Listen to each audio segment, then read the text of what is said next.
Hey, good morning, everyone. It's Thursday, May 25th, and very glad to have you all back. Um, Honestly, don't know what's going on with the title. I just put Thursday Thunderdome because it was the first thing that rhymed with Thursday, or Thunderdome was the first thing that rhymed with Thursday. So, yeah, I don't know. Welcome, Ryler. I can't believe you didn't mention NVIDIA in the title. Hey, we can change it. All right. NVIDIA doesn't rhyme with Thursday, though. I'll just be upfront about that. That's true. Let's see. What is going on with NVIDIA today, though? Holy shit. You didn't hear opinion? It's the future. All right, there we go. NVIDIA Moon mission is a go. I think that should summarize Yay! pre-market movement pretty well. Thank you, Ryler. So I know people were talking about NVIDIA puts yesterday. I really hope nobody got those. I really, really hope nobody got those. Oh no. I'm sure we have some NVIDIA bulls amongst us. I've read plenty of posts already of people saying that they were shorting shares of NVIDIA and they don't feel good right now. It's like the new Tesla. They're just pricing it for what it could be in 5 years. And you know what? I'm all for watching this happen. Keep going. Mars in the chat saying like, look, I told you guys, NVIDIA 400. One NVIDIA equals one SPY. Okay, but how many AMCs to an NVIDIA? Because that's the important conversion ratio opinion. I thought the important ratio for them was apes to AMC. Or maybe it's GMEs to NVIDIA? I don't know, it's hard to keep up.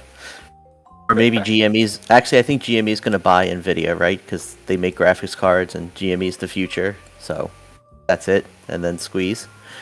Yeah, you need them to power the NFTs. They can sell NFT graphics cards. And then you can put the picture of it in your computer. There it is. That's the future. I'm just waiting for Scald and Hardy to come up and get their thoughts on this price movement, and more importantly, on the pricing of these options. I'm already seeing people in the comments saying put prices are ridiculous. And yeah, that's, I guess, what happens with big volatility, because you, like everybody else, might be expecting a little bit of a retracement.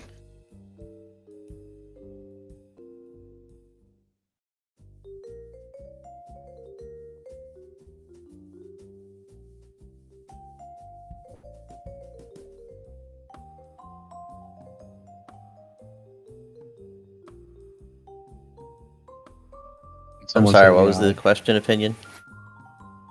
Oh, just curious about people's or about Hardy's take on this, but we got Jefferson here, so should do the job. Jefferson, thoughts on NVIDIA? AI. AI. Yeah, I mean, if you listen to their earnings call, I think that some of the stuff that they were saying, I think they're full of it. I think because if you look at how could they be so right about a future forecast if they were so wrong about their previous forecast? So the previous quarter, they actually said that this quarter that they're reported in was not going to be great. Suddenly they have a 17 cents beat, and they're screaming AI at the top of their lungs, just continuously repeating AI pretty much throughout the entire call.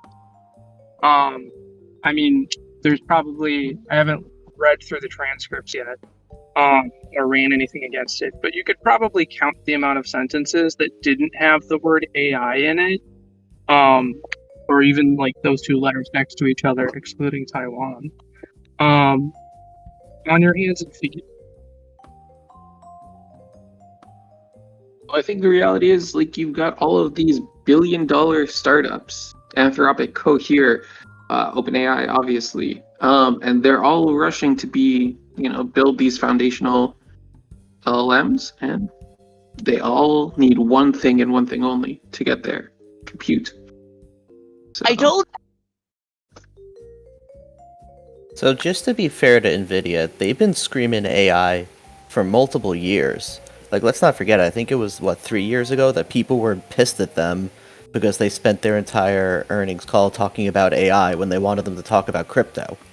So it's not like they just started doing this as a trend. They've been doing it before anyone cared about AI. At like about 200 mentions or about 1 billion market cap increase per AI mention. I'm just saying it's not like this narrative that like, oh, NVIDIA just decided to randomly say AI. They've been doing it for a long time. It's just nobody cared about AI, so nobody really noticed that they were saying it. I'm not saying that And they're fair valued though. About 6 or 7 months ago, and yes, I'm doing the awful Kramer bet and embarrassing myself because I still had 4 more talks to go, but you Shepherdess, you don't have to. You can do normal voice. no, listen. Okay, there are people that probably sent themselves to the doctor with the things that they put in their bodies. I'm a failure. Okay, but I was right about NVIDIA. I was. I told you all that what was going to happen, and nobody listened. Nobody believed me, and now here we are. And I also missed the play because of how injured I've been, which is also why I've been so absent. So I'm just going to take being right and being smug in place of my attendees. Thank you. Do you have a screenshot of you saying this or audio? Oh, I can vouch for Shepherdess. She said it on here, and me and Hardy were like, no, you're wrong. Well, I will also vouch that Shepherdess said ridiculous shit about NVIDIA and was absolutely right. She said it when it was still on Reddit, when the talks were still on Reddit. So she saw this coming months ago. Even I forgot about it. Scald, you didn't get those NVIDIA puts you were talking about, right? Apparently, I was even right. If you guys remember, what I said yesterday was after earnings, I am going to buy NVIDIA puts. That was what I said specifically, and I even muted the other guy to make sure everybody heard me, because like I didn't want people to buy puts before earnings, and you know. But here, yeah, I'm sure it's hell loading up on puts, dude. There's no way it keeps its valuation for 6 months. No way in hell. Yeah, puts are pretty expensive right now, though. Is this the are you gonna do it like today, or are you talking like in a week you might buy them? I'm going to wait a few days for the IP to come back down, but yeah, and then I'm going to buy January puts as close to at the money as possible, and we'll see what happens.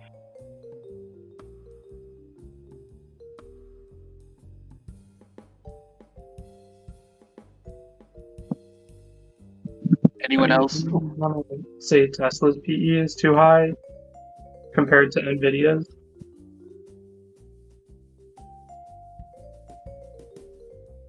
Yeah, that's the only thing that scares me, is that NVIDIA goes the way of Tesla and it just keeps pumping and it becomes a $2 trillion company, and then I'm like destroyed on these. That's the only reason I'm nervous. I can see it happening, but you know. I'm starting to come to this realization that so many of these big like stock jumps come from a new wave of VCs giving startups money to spend on other companies. I feel like that's exactly what's happening here with NVIDIA. You got all this VC money that's like a bidding for compute.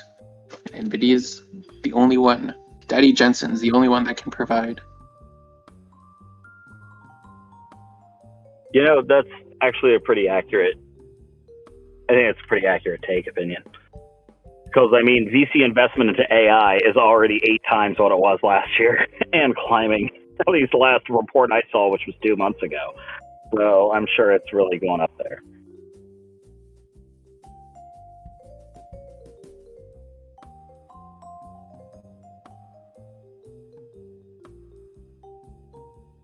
All right, so I guess the big question today is, are there other stocks other than NVIDIA in the market or that people want to talk about, or are we just straight NVIDIA talk today? Because look at this loaded earnings week. I'm super bullish on Alta. I'm looking at $500 calls for Friday. And then June 16th, $7.50 calls on big lots.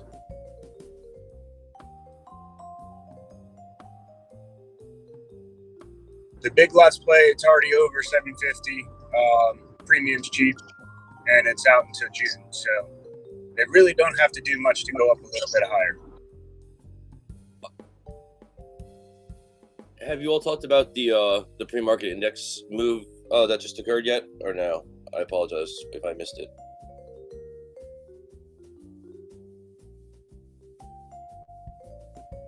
There's a huge ramp up basically going on, obviously. I don't know if anybody was holding from yesterday some 414s or anything for calls on SPY today, but y'all might want to check where you're at pre and what the volume is on it.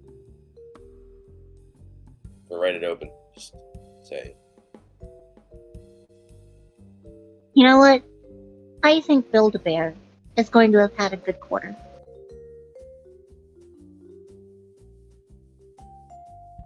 Because of carnivorism? Or cannibalism, I mean? Bears won't eat their own bears? No. Well, you know what? Just so you understand how bad I've been doing, the obvious joke about bear investors and Build-A-Bear didn't even occur to me. But no, their brand partnerships have been really, really up. They've been doing pretty well in the circles of people that like those types of things. And I think with more reopenings happening, I think they're going to have had a pretty solid earnings. But that's just my lame opinion. Movie, because I'm not right about things ever. Except for today. Are they located in malls or are they standalones ever? I don't know much about them. So there are standalones. They're also located in places like Walmart, although I would consider most supercenters to be a type of mall anymore. I'm surprised Walmart hasn't just become a mall company. Didn't the movie Cocaine Bear come out last quarter too? So there's probably a bunch of people going in there and say, hey, I want the Cocaine Bear, Build-A-Bear. Torpor time for me then. No. That's just all the people that shorted NVIDIA.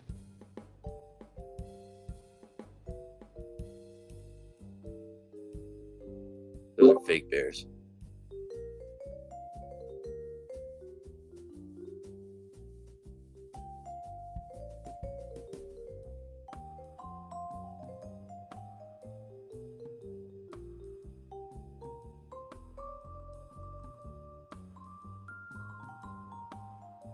Anyone mentioned Costco yet? Or Ulta? Yeah, I'm doing Alta $500 calls for Friday. You think they're gonna beat? I walk by one almost every other day, man. It's always packed. Bullish on makeup. Every girl wants to look great. Guys are starting to use makeup everywhere. So. But you think like it's not like they're not gonna look for like even cheaper alternatives? The thing is, Alta has all that. They have the top. They have their like gas station brand. They have everything there, and it's not just makeup. They have all the appliances too. So. Oh no. Let me ask you how much do any of you know about makeup? A smidgen. Well, Elk beat yesterday, so I'm pretty bullish on it. So. Okay, but do any of you use makeup? I had to for filming things at one point, yes. All right. Yeah. Okay. Good. Film and TV. Gotcha. I actually wear makeup, being that I am indeed a lady. Not just some baritone 40-year-old man using a voice changer like people seem to think. I'm just a small, very slim, very little chest. Yeah. You don't have to defend yourself. No, I was trying to make a self-deprecating joke because about chest voice, and now I have a flat chest, so I don't have much chest. You ruined it. Thank you. Jesus, I'm sorry. Yeah. Thanks for screwing up the comedic timing. You should be ashamed of yourself. You monster. So, what I was saying? You monster! All right, go ahead. I'm sorry. So yeah, Ulta does have higher end makeup as well as value brands. I can see, even though, especially for me because of my bad immune system, COVID is not actually over. But all the signals societally are people trying to act like it's over. So we're going to see makeup sales continuing to pick up as it becomes more feasible to actually wear makeup now that you're not smearing it all over a mask that you want to be able to maybe get away with wearing for a second day or another 6 hours. Then also, because of that, more hobby more hobby projects for content creation are picking up as well, which is also going to spur more makeup demand. So I can see makeup continuing to pick up as a good investment or a good trade over the next several quarters until it kind of peters out, and then we'll see companies like Ulta that have value brands as people start waking up and realizing they're spending too much money on makeup as being the big sellers, because value makeup actually contains more pigment. And if all you're trying to do is just get some color on your face, the value makeup is actually where it's at. I got a photo shoot today. I bought a bunch of stuff from the Dollar Tree. I get what you're saying, but people like buy brands because they like the brand or like who's supporting that brand. People buy more based off what Hollywood is kind of shoving in their throat. So yeah, but she's talking about Ulta, and Ulta is one of those places that women like reliably go to. So Koji was JP Morgan last year's retail showcase, actually, that they put a huge amount of capital into backing. That's been a very steady upflow. But what I want to throw at you, Shepard, is I have a question. Are you considering also for the cheaper end makeup, the Korean basically huge share of stomach that's taken over since COVID for importation to the US? I mean, that is a huge segment that has been taken up by it for the lower end.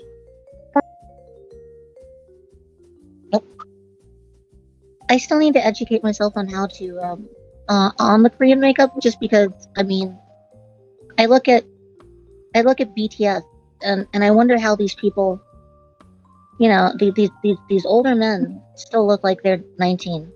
So, you know, I want that. Yeah. But there's also the plastic surgery rate also is astronomical. 81% of all individuals now over the age of are under the age of 28, I believe, and over the age of 18 have had at least minor prosthetic in Seoul, not in all of Korea. By the way, that's crazy. The figure actually for young girls, I don't want to quote it because I don't know if it's still the same as what it was when I knew it, was much higher than that and was very scary. But you've got to also realize that does include double eyelid surgery, which is a very minor thing that is immense since basically 94.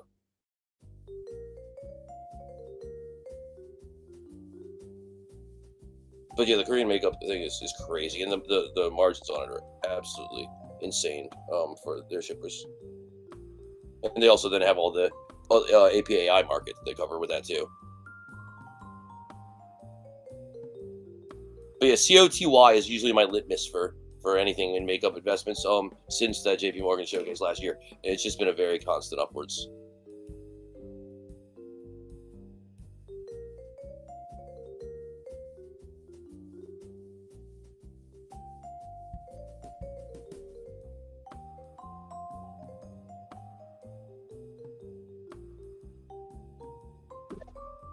Also, congrats to anybody who had the money calls, like on SPY or pretty much any index that had NVDA in it.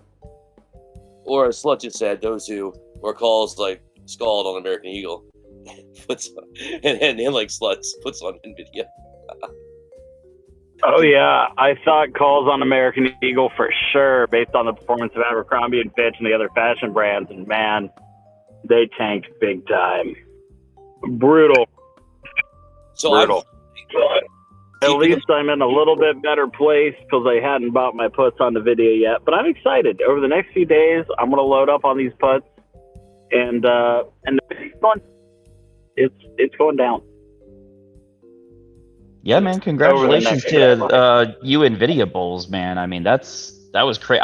I honestly sat in shock and disbelief yesterday. So, but no, congratulations to you guys that made money.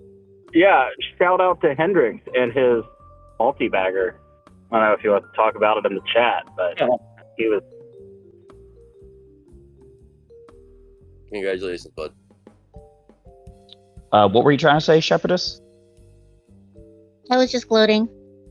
I was right. But since I missed the play, I can't keep track of like what day it is. Some days, so yeah.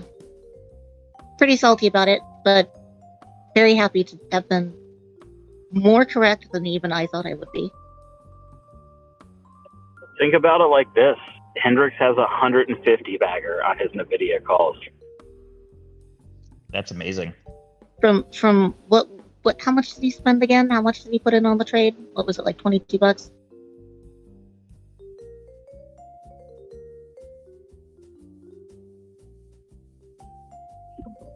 Yeah, he bought $22. Hey, Scald, what's going on with your crypto right now, out of curiosity? How is that reacting to this, if there is a correlation right now?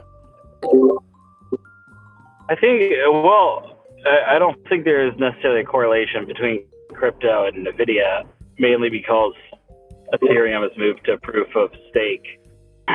But that being said, crypto is doing all right today. I'm assuming we're risk on right now from looking at some things. Yeah, be careful. Did anybody see that Washington lawmakers were told that they do not need to stay over the weekend? Yeah.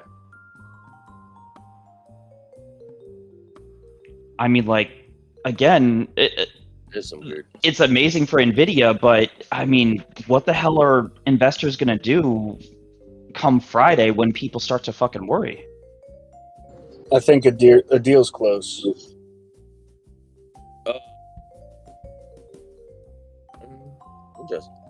I mean, even if a deal's close, I mean, you're talking like what, the 29th? They have to that they're gonna that's Memorial Day. Screw that. That's the 30th. Yeah. Yellen even came out and kind of rolled the date back to like the 16th or whatever it was. So,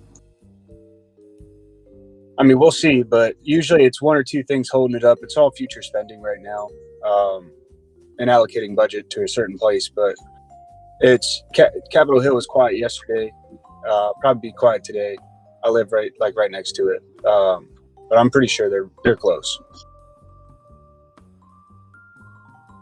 So I'm getting a lot of text on the text channel about the voice changer belief. Can I do my trademark screech? I want to do my screech. I want to. Please don't do the screech. I was gonna say I'm gonna have to put my headset down if you do. So let me know if you are gonna do it. I just want to reiterate: we all believe you. You don't have to defend yourself against the chat people. No, it's not that I. It's not that I want to defend myself. It's that I want to punish people.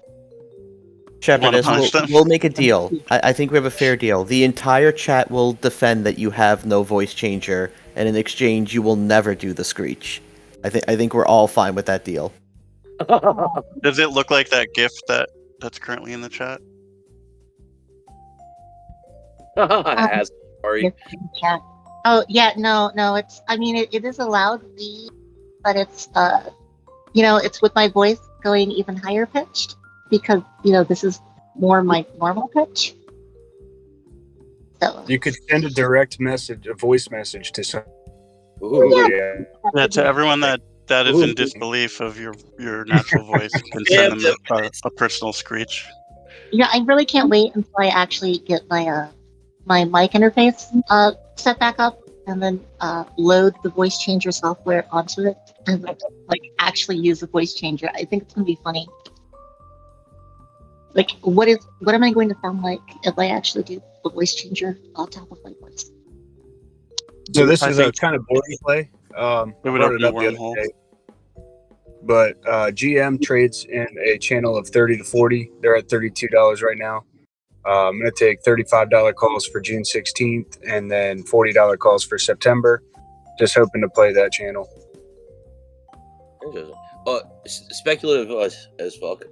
Is anybody tracking or going to be tracking from the start defense stock movement that was down on some of the stuff to see if it gets a huge boost as people contemplate the future of it with AI and chips going upwards? Just something to maybe think about. I don't know. I don't know if I will. But like GD maybe, which has been down, I believe. I think Palantir is actually up on this whole news. Yeah, I mean I think everything's probably going to move up. Elbit, I'm sure it was too.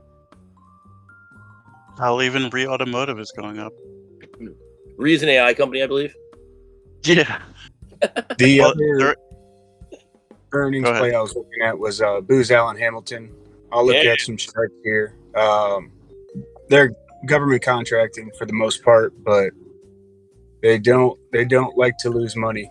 They Yeah, usually do pretty well. absolutely correct. There AI. is some news coming out right now, or that came out right actually when pre-market started about C3 AI. That's very posed as bearish against their CEO.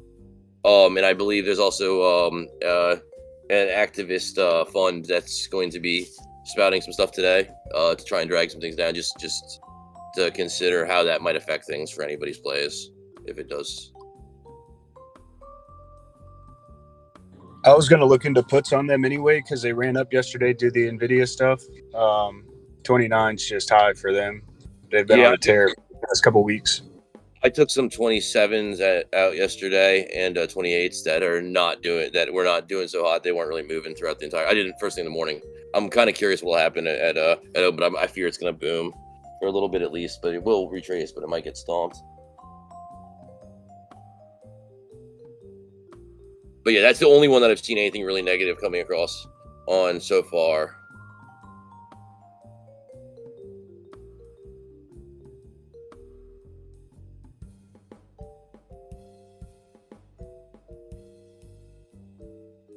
I wonder what's going to happen with that other AI company, Tesla, though.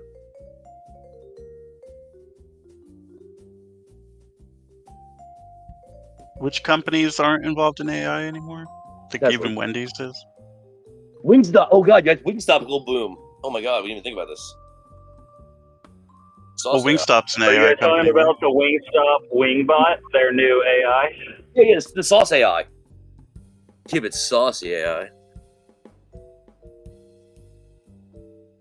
I just made that up, by the way. I have no idea. This is real. This is not me being.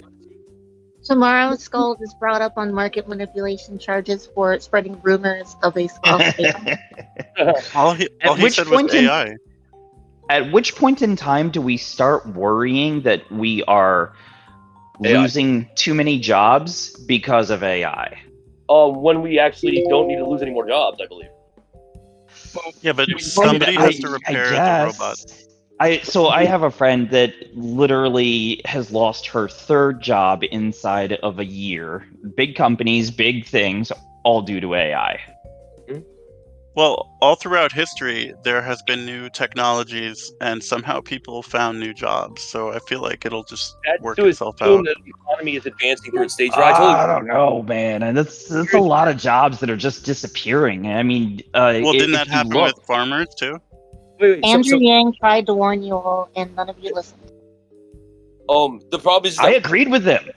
Capitalism. We don't know about more jobs anymore. Before, it has always been the cycle upwards, and we would be okay with jobs. Right now, that is actually kind of a weird thing. That's very. That is correct. That is a very interesting point that you hit on, because as far as evolution of industries goes, digital is the pinnacle of evolution. Because we have gotten to the point, like up until now, so with agriculture, we learned how to cultivate different crops and do all that kind of stuff. With the Industrial Revolution, we learned how to manipulate metals and that kind of stuff. With computing technology, we have gotten to the point where we are using zeros and ones to create things and to generate economic activity. And there's no other place to reach for. Once you're using the 0 and the 1 as your raw materials, you've reached the pinnacle of evolution of a technology, and digital is it. Singularity is coming. We have to mine the moon. Man. Well, no, we don't know because we don't know what comes after late stage capitalism. We don't know we still grow. That's one of the problems. Now we're looking at a huge stress on social systems from most countries going in because we're going to have to maintain. What if we have to go to living wage? What if we have to go to a universal basic income? Yeah. Like, think about this. Think about the stresses on the social systems for calls on universal basic income, folks. Let's get back to trades. Let's talk about trades. Trades thing. I know this might be the end of capitalism as we know it, but I got news for you guys. Stocks have been traded for thousands of years and initially started under Ashurbanipal of Syria 4,000 years ago. So even if we have a different economic system, there's still going to be staunch. Bourse is a bourse, unless, of course, that bourse... Okay, yes. Scholar, what should I do with my SOL puts that are deep in the money? Just dump them or let them sit? SOL puts... What's deep in the money? Yeah. Hold on. Let me see. 20... oh my god, no way. That sucks for me. 22. Expiry on the 26th. Oh yeah, so expiry tomorrow. Oh yeah, 22. I think. What do you think? Just try and clear them and open, huh? I mean, that's probably what I would do. Yeah, that's what I generally, unless you're planning on exercising. What is this for? What stock? SOXL. Oh yeah, you probably don't want to exercise those, right? I mean. I don't know what I'm doing this one. This is a weird. It's kind of an odd space to be in. I got rid of half of them yesterday, actually, at the end of the day, but I still have like a lot. Like probably. What's the ticker? Interest on them, actually. I didn't hear what ticker you said. SOXL. Oh yeah, I trade that one all the time. What did you do with it? I'm very deep in the money on puts. That's problematic, with. Yeah. So like my strategy was always like when it gaps up a lot, I'll buy puts on it, but not around like earning events of companies like. One gapped up 2 days ago, and I bought them. Uh-huh. And so that's the problem. I didn't expect that yesterday, Yeah, I try to stay away when there's like big earnings on semiconductors. Yes.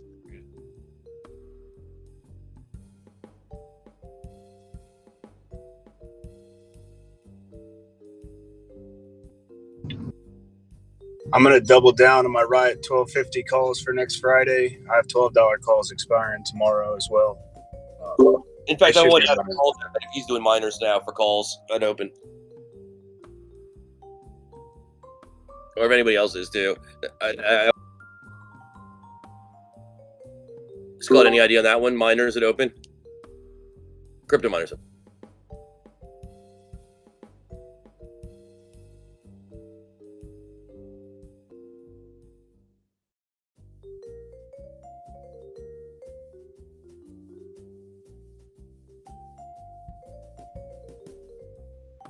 Yeah, Slut, I did actually see the data centers thing.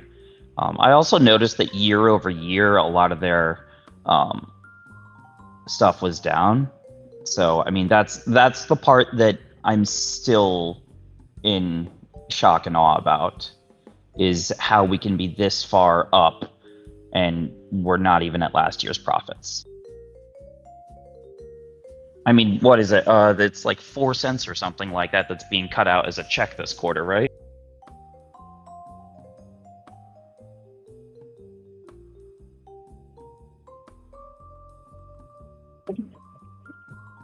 There are definitely some headwinds here.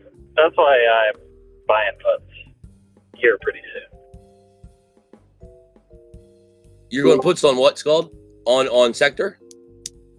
On NVDA, Sweet. But by pretty soon, you mean what you had stated earlier, not pretty soon as in minutes. Right. Yeah. Pretty soon is in sometime in the next few days when things calm down a little bit. Yeah. What? I'm gonna be targeting January. I'm gonna be targeting January because I think this thing might just keep pumping for a little while. Cause irrational exuberance, all that. Hopefully, it doesn't become a $2 trillion company and just absolutely clown on me. We'll see what happens. So actually, if I can butt in, so here's what I see happening with that skull. I think there's going to be an extreme amount of volatility in the options market. So you're going to have chances to trade. You're just going to need to really contain, as Hardy would say, your greed lever, because I mean it's just the timing is going to be so difficult to pull off. You're going to have to rely on the chicken. Okay, just ask Aegon when to sell your puts, and you should be good. Or is that a chicken? Or you can also run ladders. In that case, are very, very good for this style of volatility move that you're expecting, I believe. Yes, and Aegon Targaryen is one of T Prince's chickens. I believe Aegon has the best stock picking record. I think it beat out Cindy Clawford. Yeah, hasn't Aegon beat out that stupid goldfish?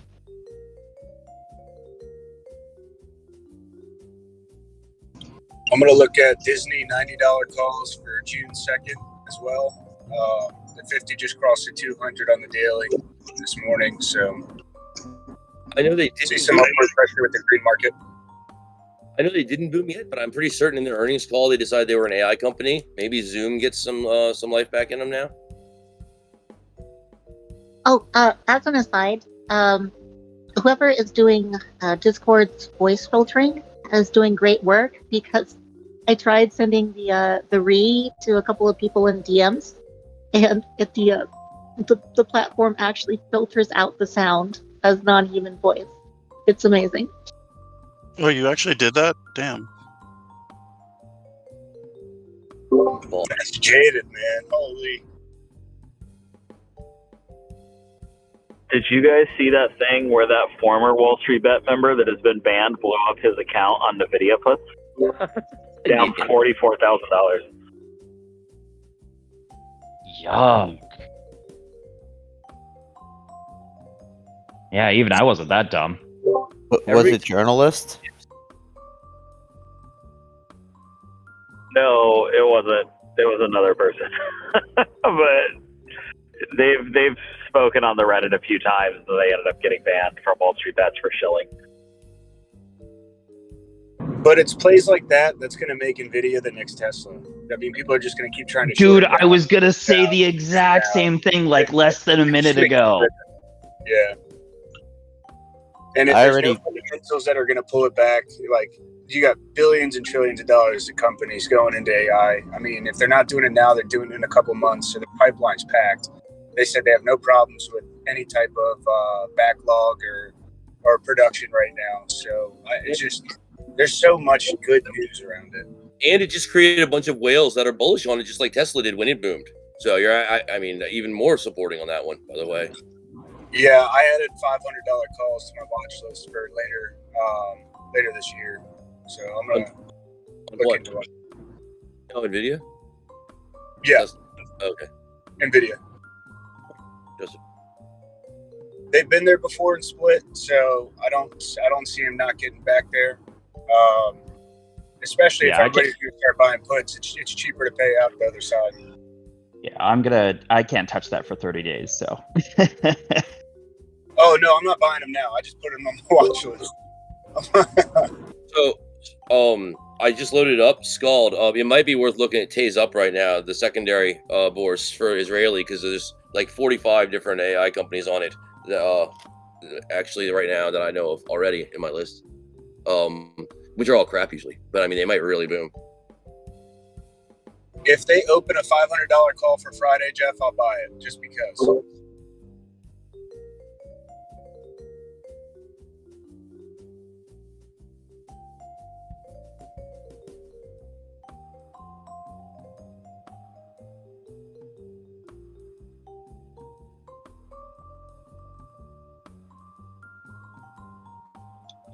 Hey, do you want to hear something funny? Something I bought instead of NVIDIA calls, which I should have bought. Okay, so I took physical delivery of liquidated, imported Japanese amiibo. Yeah. I'm sorry, what? Jesus. So Did you say amoebas? Amiibos, not amoebas. That would be Like Nintendo Amiibos. yeah, Nintendo Okay, Amiibos. that's a big difference. I got them for $10 each, and they sell for up to 160. So that's some pretty good games. No, that's amazing. Where did you so I actually do the same thing, which is so funny. So I pick up a bunch of liquidated Nintendo stuff. Which site did you end up using? I didn't use the site. It was just like some seller, I guess, went bust, and Amazon was like, "Hey, we don't want their stuff anymore," and I'm like, "Cool, I'll take it." So Jesus, that's awesome. Yeah, it's awesome, but I probably should have spent that money on NVIDIA. But still, honestly, pretty good games. Pretty good games. What are some of the more notable amiibos you have? They're the hold on. This really expensive Monster Hunter one. The one that's like the hardest to find. The dragon with the girl on it? Yeah, the blonde girl. Nice.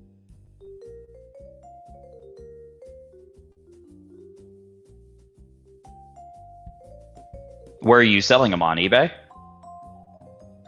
So actually, what I'm probably gonna do, if I want some fast money, is I've got a place down the street that I can hawk them at. I will otherwise be selling them on eBay or via collector's markets, and then I'm gonna see if I can't trade them to somebody for a Tears of the Kingdom collector's edition, because I really want. What, I'm sorry, rewind. You want to trade what? Because I might be very interested, so. You might be interested. Tears of the Kingdom collector's edition. Give it to me. Man, mine is sitting in my closet. All right. See that? See that? Look, boom. Trades. Over-the-counter trades live on Wall Street Bets.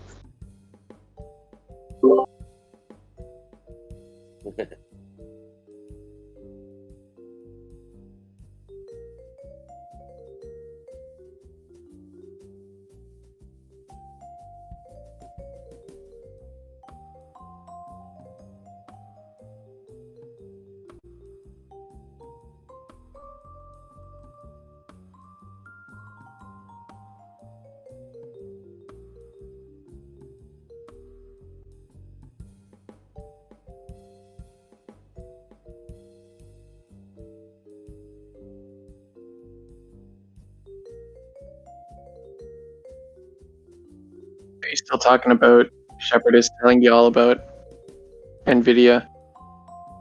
We've moved on to amoebas.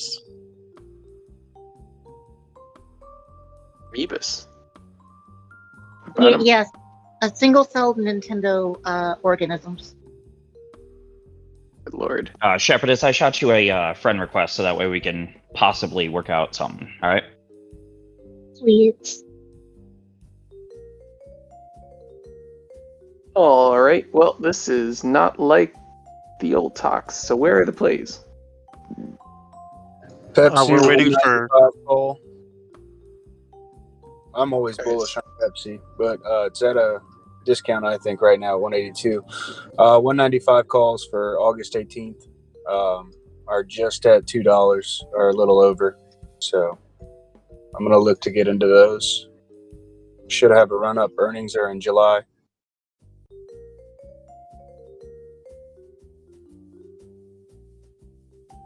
Did you find out where Hardy is?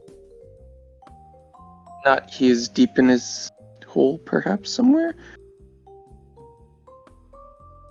I'm also going to look into Workday, too. I know they report after hours. They're usually strong, but we'll see what happens. Yeah, we had a big conversation about Ulta as well, so that was fun. Yep. Calls on Ulta, man. Bucket. Wait, did I miss the Ulta one? So yeah, dude. Why calls? Who's saying calls? We can go over it again if anyone's interested. Oh, I'm bullish on makeup because everybody wants to look better, and there's more people using makeup on whatever gender you want to be. I walk by Ulta every other day, and it's always packed. They literally have everything from hair appliances to makeup to anything as far as like facials go. They have a salon. They have services. They do literally almost everything. And they have top products to bottom products. They capture every market. But so what's changing? Because I imagine this is all priced in. Well, I made the comment that I thought people would go for cheaper alternatives, and they said that Ulta carries every price point. Ulta carries brand, I think. I think Ulta is like the go-to spot for girls. They won't sacrifice going to a lower, I guess, retailer to get their beauty products. Yeah, they have your gas station makeup to your top of the line stuff. So, I mean, a lot of people utilize Ulta because that, and it's already all in one place. So it's in and out. Ulta has always been a strong stock. What makes you think they're gonna move higher though? If it's already, well, like, could it have peaked at any point? Just the fact that, like, COVID's technically over in my eyes, and more people are going out. I just think discretionary spending. As long as I think Ulta won't go down. I think it'll just stay stable if there's a downturn in discretionary spending. But after that, I think Ulta's gonna move. Their target market's not going anywhere. The only thing that affects Ulta again is discretionary spending, which basically means unemployment. But that's about it. But still, that doesn't matter. I mean, you could be poor, but you don't want to be ugly and poor. So they're still going to spend their money on it. No, I agree. I'm just saying that Ulta's just a bullish stock, I think. That's why I made a play on Colgate recently, because people are going to brush their teeth regardless of economics. But there's like a lot of competition with Colgate, though, right? I mean, if you're trying to, because it's just toothpaste. Nobody cares about brand with toothpaste. They have floss too, man. Hey, that's all I care about. Colgate's the most recommended by dentists, so I mean, I'm behind them all day. You know what's also recommended by dentists? Trident gum. No, it's not. That's what it says on the back of the label. So, does anybody remember one of my first plays, way back at the beginning, one of my debut plays, the sports bra play? Does anybody remember that? Yes. Haynes. I'm thinking that there's going to be another wave. So it's probably time to repeat that play. Just do it again. So their last earnings, they got like completely fucking obliterated. I haven't paid attention to them recently, but they got like knocked hard. That might have been a decent time to go long on them. Oh, I missed the timing again.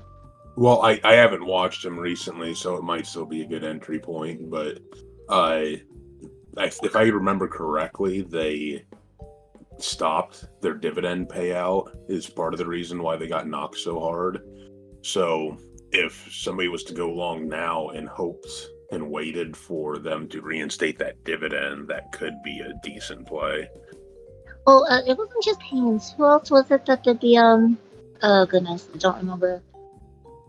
That did the materials and the actual product, because I'm thinking that there's going to be a correlation between makeup sales and exercise wear for women, activewear it's called. So now that we're talking about clothes, anybody gonna play Gap? And which way? Because Abercrombie and Finch totally blew upwards, and then American Eagle crashed and fell. So retail? We're talking about retail? Puts on Gap. Yeah. Gap reports after hours today. Hey, can you guys hear me? Yep. Oh, okay. They got some 7.5 puts and some $8 Gap. Yeah, I would do puts on Gap too.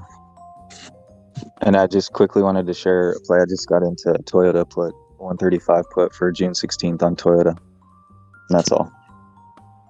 Why puts on Gap? Because, for example, Abercrombie was expected to report negative. They somehow managed to report positive and mooned. I think Abercrombie is probably a better brand. I don't see too many people going to the Gap anymore. Why not Walmart? And their last earnings, they tanked, and their stock price fell dramatically after the last Gap's earning. So anticipating this one, they said it's going to be bad like the previous one, but not as bad.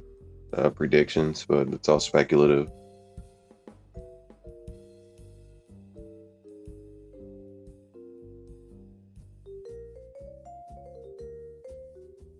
Alright, I might go call because everybody is saying it's going to be bad.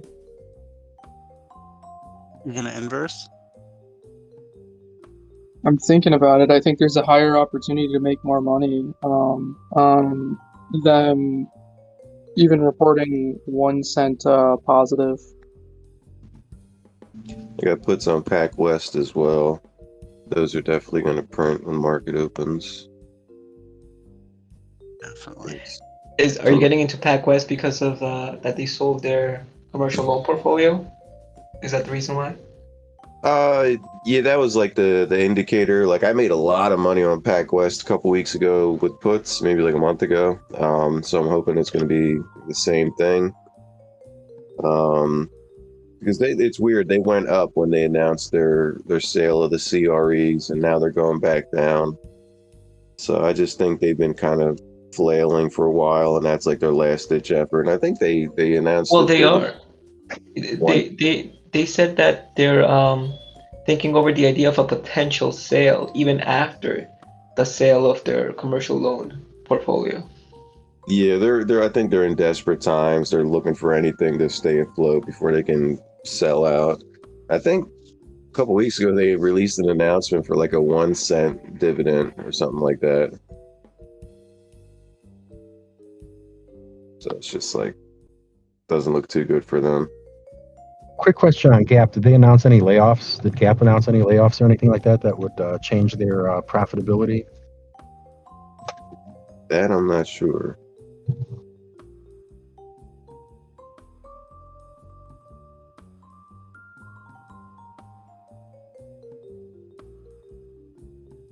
What's the date on the Pac West puts?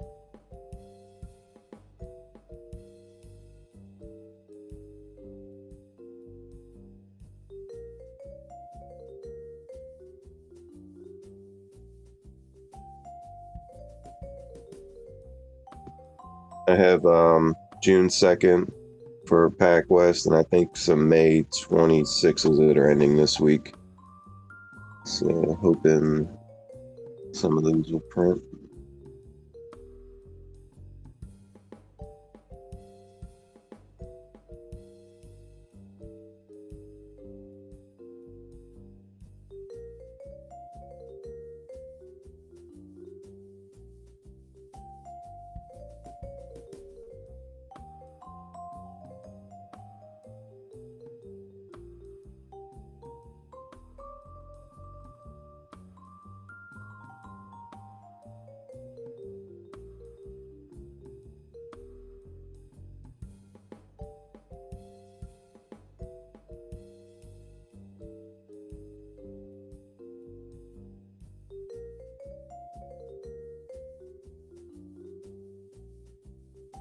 Are there any publicly traded Apple authorized repair company?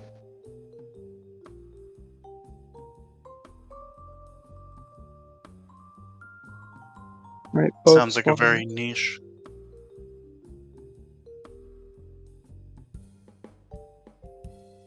It's niche, but what Apple started doing is they got some new repair processes. So stuff that used to have to require just swapping out the entire phone, repairs can now be done. And, repairs are profitable.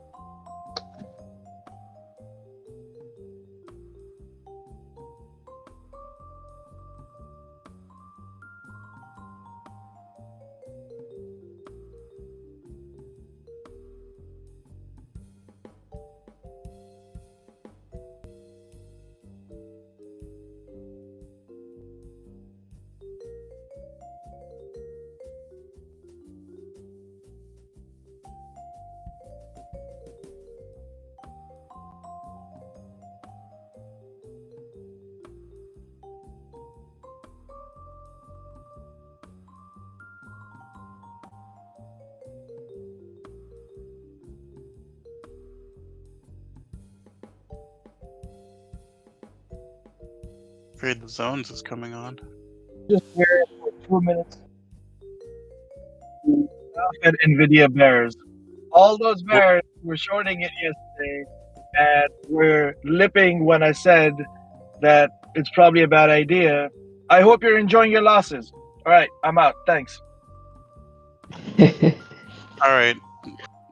Thanks. Dude, I already admitted to me being wrong. I mean, hey, shit happens. That's why you don't play with your whole piggy bank. Oof. I mean, that was kind of rude to all the bears. I hope it was worth it. Trade the Zones. Don't play with my whole piggy bank. Look, if I can get the insurance payout from my concussion, because it turns out that my employer was carrying private disability insurance on me and decided not to tell me and made me come to work all brain damaged. Don't miss them now for that. But I'll just take the payout and I'll put it all on a pharmaceutical microcap. Nice. So Best Buy is up, by the way. They beat by 4 cents from their expectations. They're up about a little bit less than $3. So anybody that played that, congrats. The calls. Yeah, I have a $73 call. I'm just hoping it goes up a little bit throughout the day. Well, I mean, it's at 71.91 right now. So if it stays there, you might just be able to close it at open for a profit. 1 minute.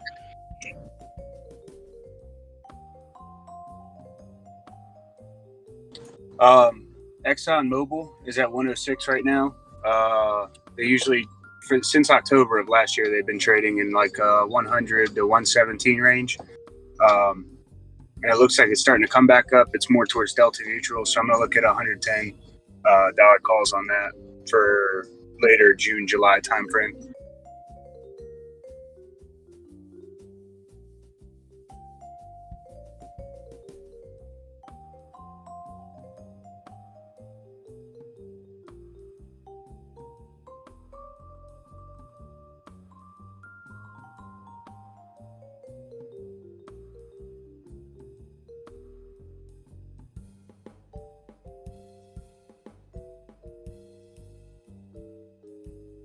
And that's the bell. Pew, pew, pew.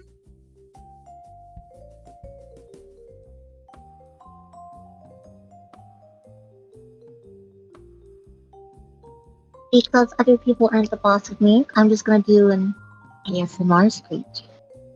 Please. You're tempting fate, Jeopardist.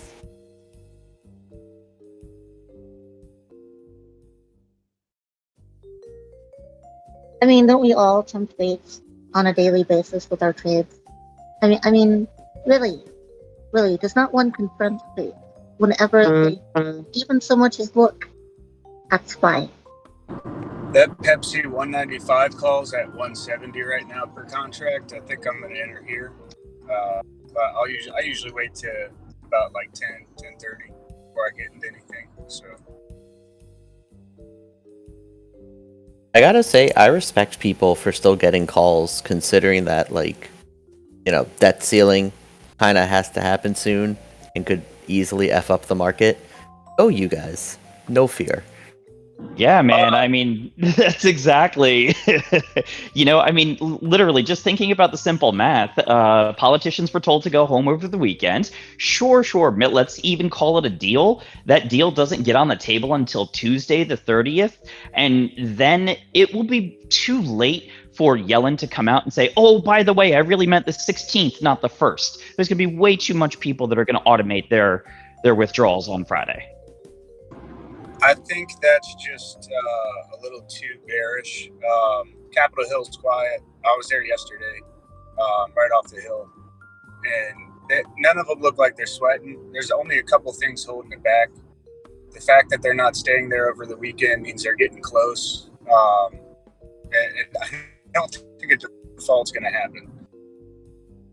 Remember, there's a non-zero chance that they could raise the debt ceiling and still get the national credit downgraded for cutting it this close again, because that's happened before as well. No, I could not believe.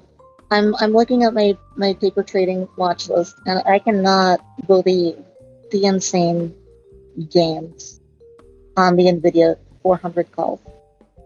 That is just ridiculous. There's someone at Theta Gang who has sold naked calls in NVIDIA and is probably crying right now. And I hope they post it up.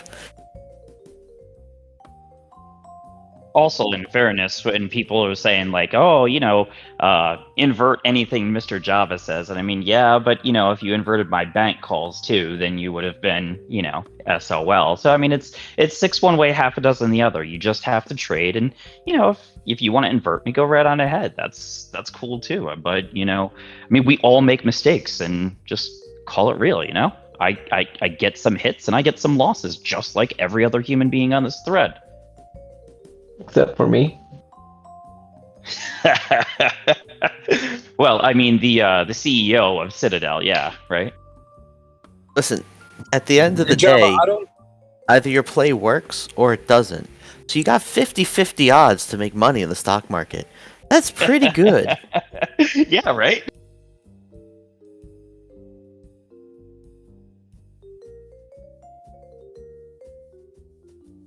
TG Space Cadet, yeah, I mean, I am, but... Yeah, no, honestly, I need this VIX to go to like 30 at least.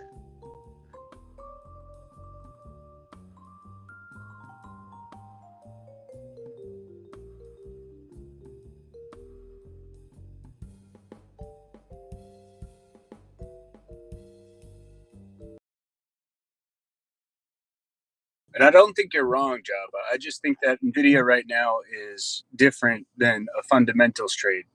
There's just too much future pushing it up. Yeah, no, I agree with you wholeheartedly. As somebody said earlier, as I was going to mention, it's the next Tesla. It doesn't matter what facts you throw at it, because I mean, the people that are like, oh, this is super bearish NVIDIA in the future. I mean, think about how many stocks people have played that way and not looked at the technicals, and the technicals are what made those bets fail. So I'm going to trade along trend lines and trade along technicals. Hey, I wholeheartedly disagree. Listen, it's not just. I mean, if I yes, could, quick, I might have a live one. I piled into the 500 strike Costco's expiring Friday.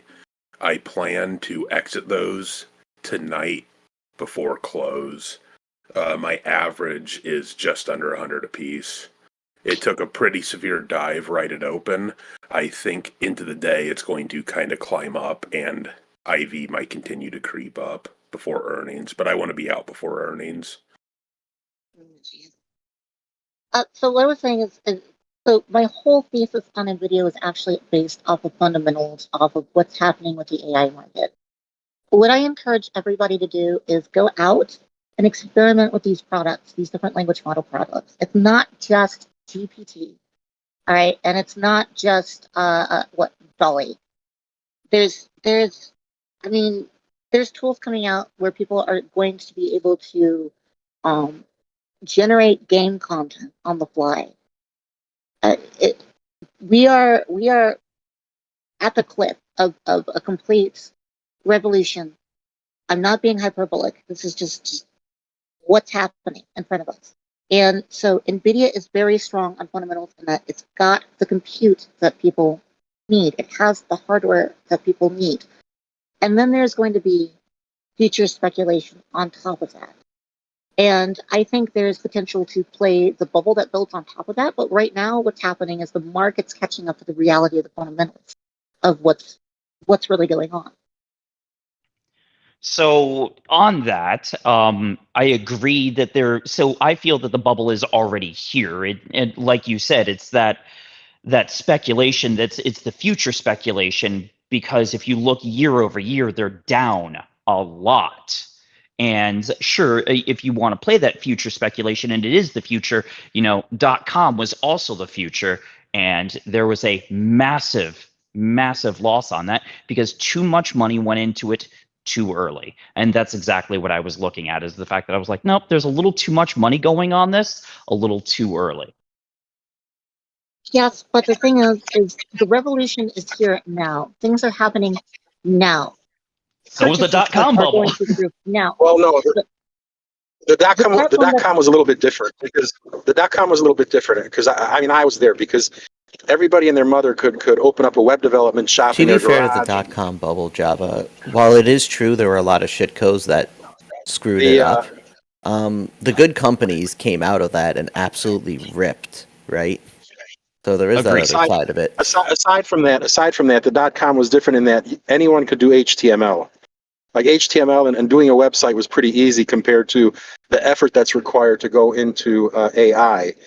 And as far as AI goes, so from an economic standpoint, there are changes in like the supply curve, for example, that are brought on by adding more land, labor, and capital to production.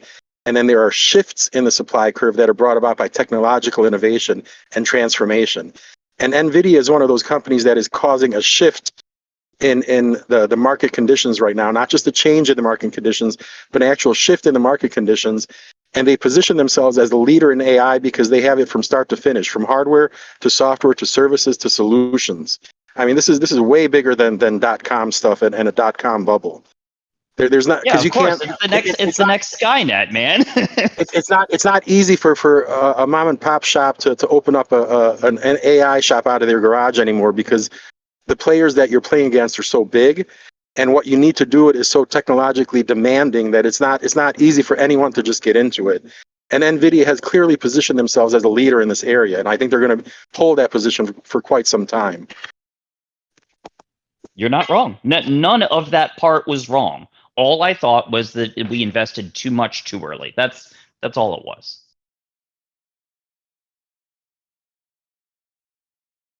So going back to the fundamentals of having to scale for AI and why companies are going to be buying as much hardware as they can. Just as an example, the platform that I use and that I've just really been doing, digging into, just having fun, like researching it, it costs them roughly 8 cents per message sent to the user.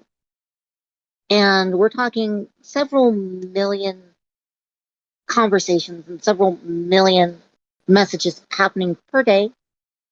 They need to get the cost per message down. And the only way that they're going to do that is by getting more powerful hardware, more energy efficient hardware into their data centers. They're getting it from NVIDIA. That's just the bottom line. I want to break this down a tiny bit of a different way, okay? All right, why does someone buy a stock? Like, generally. Because it's going to go to the moon, baby. Dividends. The majority of people are investing in dividends, okay? NVIDIA is cutting a 4-cent paycheck this quarter. So that means everyone that's purchased at approximately $400, before June 8th is going to get a 4-cent paycheck. So yes, I agree with all of that sentiment that all of you said about exactly what you're saying. But when investors are looking at how much money they're investing in that versus what they're going to get back on that, how many years are they going to have to wait until they get to a point that NVIDIA would need to be a $2 trillion company in order for them to double their investment? Can I give you guys an AI play? Sir, this is a casino. Yeah, I got a casino play. It's SMCI. It's on a mad run this year. It's up 344% this year. Super microcomputer. What play are you doing on it?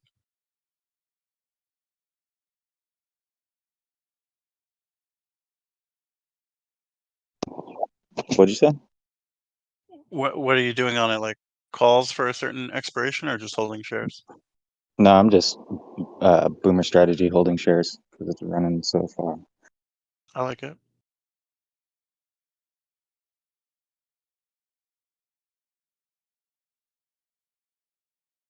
Boomers make the big bucks.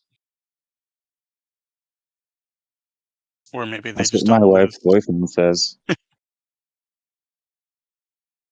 I have a boomer play. It's called "Wait for My Parents to Die." Ouch. Oh, A little that's morbid. cold. That's cold. That's really Okay. Jesus. Even for What are us you gonna Japanese. rob their corpses? So you're Well, they're playing the not long called the game. greatest. They're not called the greatest generation for a reason. No, I got a. So there's been some rumblings that I got wrote out of the will. So what I'll just have to do is talk to my siblings to put me back in because my siblings are actually cool. They can put in a good word for you to get back into the will.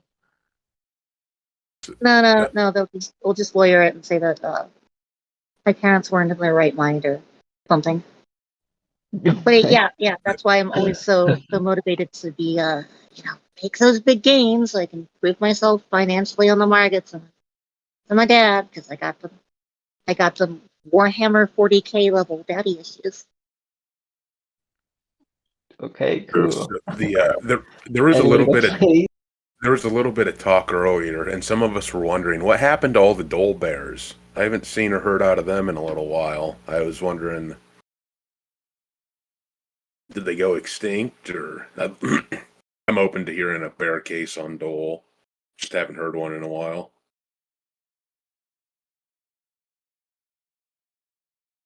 There is no real bear case on Dole, but I have noticed that Dole and Twink, aka Hostess, they make a great pairs trade. They make an incredible pairs trade. I don't understand why. Maybe it's like healthy food versus junk food, but yeah, check out two pairs trades with Dole and Twink. Bananas and Twinkies. Out of curiosity, did anybody hop into the Costco calls real short term? Right now I'm sitting up just over 60%.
Since I've been gone, and there seems to be a lull and conversation, has anybody already talked about who might be taking over the niches for BBQ, barbecue, baby back ribs?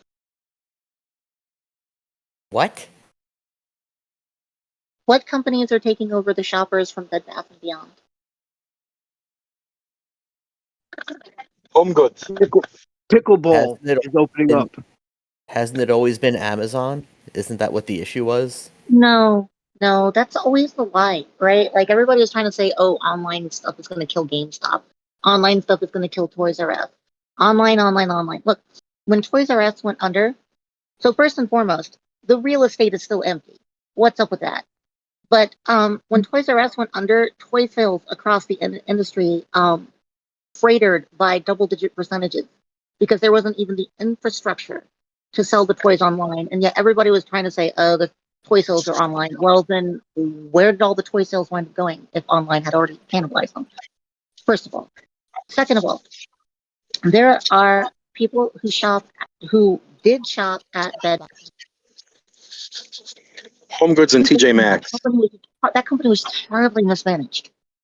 Like, you know, Ryan Cohen took one look at it and said, "No, we can't save this."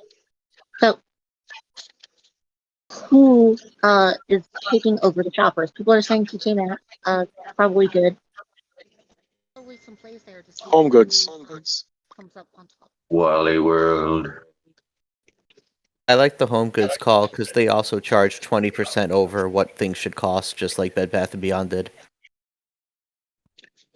The anecdotal evidence suggests Home Goods. The wife and other people in the family have shifted from Bed Bath & Beyond to Home Goods a long time ago. All right, Home Goods it is then. I'll tell you what's going into the locations in Florida. Pickleball. Everywhere has pickleball. No, I'm talking about pickleball stores. publicly traded? I'm talking stores. The actual locations that Bed is gone. Pickleball's going in. Anyway, guys, New Holdings is doing well. Movies is doing okay, and I want to explain that about losing jobs to AI. I started a small company, very small now, a prompt company, about 3 months ago. It's getting better and better and better. So there's a couple of jobs that are coming through already for the AI team. But anyway, look at New and have some fun. See ya.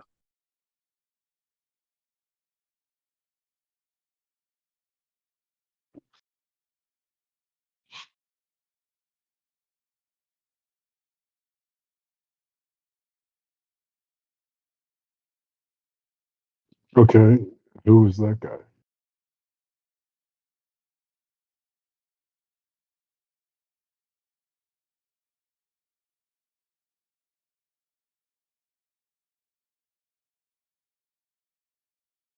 I'm the guy that works in the movies. Was talking to people maybe 3-4 days ago. Also, I'm always on. I'm just talking about New Holdings, having some fun, and just bringing up about the AI prompt service that I opened up. That's doing pretty good.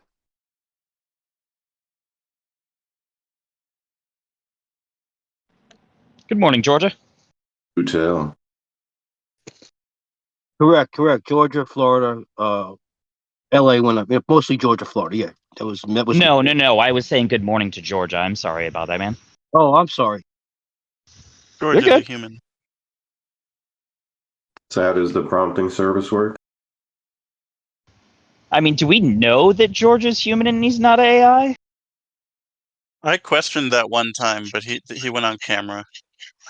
No, actually, yeah, I've been on one of those times that he was on camera and he was showing us some of his stuff. So I was just joking. He's got a nice diamond collection.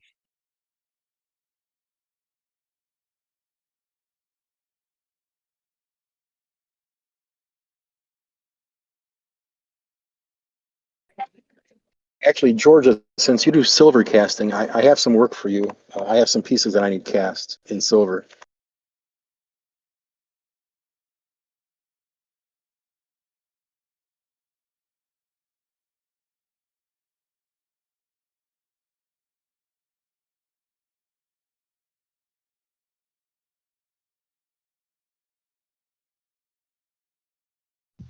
What happened to the bot? Where did the sound bot go? Yeah, where's the music? Hold on, let me see if I can call him back. He got laid off. Way too quiet. The sound bot was replaced by AI. And Squeaky from.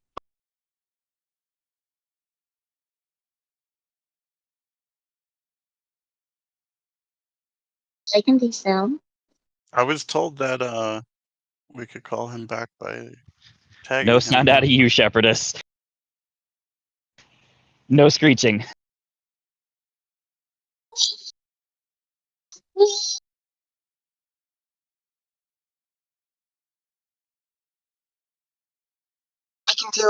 I can do ASMR. Oh man, I watched a fairly disturbing video about that, like just watching some people eating, and I like it just ugh. Yeah, I have an idea for an ASMR channel that's just office supply noises, and I think this crowd would be pretty into it. Staplers, file folders, the occasional cabinet. I will single-handedly rescue the office supply industry. It's Shepherdess eating chicken tendies.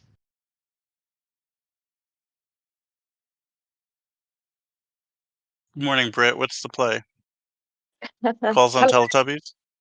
It's afternoon. Yeah, I don't know how I got this PFP. It's suits me maybe. Yeah, I have thoughts on AI actually. I'm a little bit concerned about how some companies are explaining the amount of savings or efficiencies they're going to get out of AI. From experience, from large scale transformation, when you're talking about restructuring a company, it's not really the case that you take out the higher cost sort of management layer and the higher cost locations through automation. The process that I've seen is that you have to look at the high volume transactional stuff, the high volume kind of clerical activities. And these processes in many companies have been mapped already and offshored. So I would say there's an amount of work that's done that would show you, I guess, the repetitive tasks that you could use AI to remove a person from. And I think that it would be the lower cost countries, and I would suggest Mexico and India, where people have got shared service centres, that it would be the straightforward place to do more automation. I've seen it happen with chatbots, the customer facing or even internally facing chatbots that can take information from a database, can give order status updates, can change dates, change customer details, simple stuff really, but that has been happening for years. But my concern is with the huge movements that we've seen on the back of a company just saying AI in a presentation to analysts. It seems overblown to me, and I would say that it takes a lot more time to deliver and execute, because when you're talking about removing people from a team who are doing productive work, normally if you have small tasks that take 10 minutes, 20 minutes here and there, if you remove tasks like that, you cannot remove a whole person. They will fill that time. And also nobody puts their hand up and says, hey, I've got 10 minutes, I'm free, give me more work. They just go and make a cup of tea, or that's what we do. We make a cup of tea, we go and talk to someone. We don't actually find more productive work to infill that time that's been saved. So I think whilst there might be good sales of AI technology, lots of licenses, people playing around with that, there might be some experimentation with that. I'm just doubtful as to whether the implementation is really going to get into that level of productivity across huge workforces. If it was me, I would start with the offshore places where we've already done the work to map out those processes and to say, and normally when you have any process, you have kind of 80% or 90% of that process that will run as expected. And an amount of that falls off what we call the happy path, and it needs a second line of with someone with more technical skill to be able to tackle that. So I just think that AI, whilst it has a lot of potential, and I think there's a lot of companies that are excited to explore that because it will help to completely transform the cost base. I'm worried about some of the market movements based on just voting AI. If they do make large scale cuts to the workforce, I think it could be damaging in some respects, maybe to customer service, maybe there could be Yeah. Sorry, go on. Yeah. So I have a friend. This person is a UX writer. And in the last 6 months, I actually shared the exact same sentiment that you said, saying that we weren't going to get to that spot where these higher end jobs are being replaced by AI. Actually, it might have been a little bit more than 6 months ago because she's lost 3 jobs: Wells Fargo, Cisco, and most recently, literally last week, Airbnb.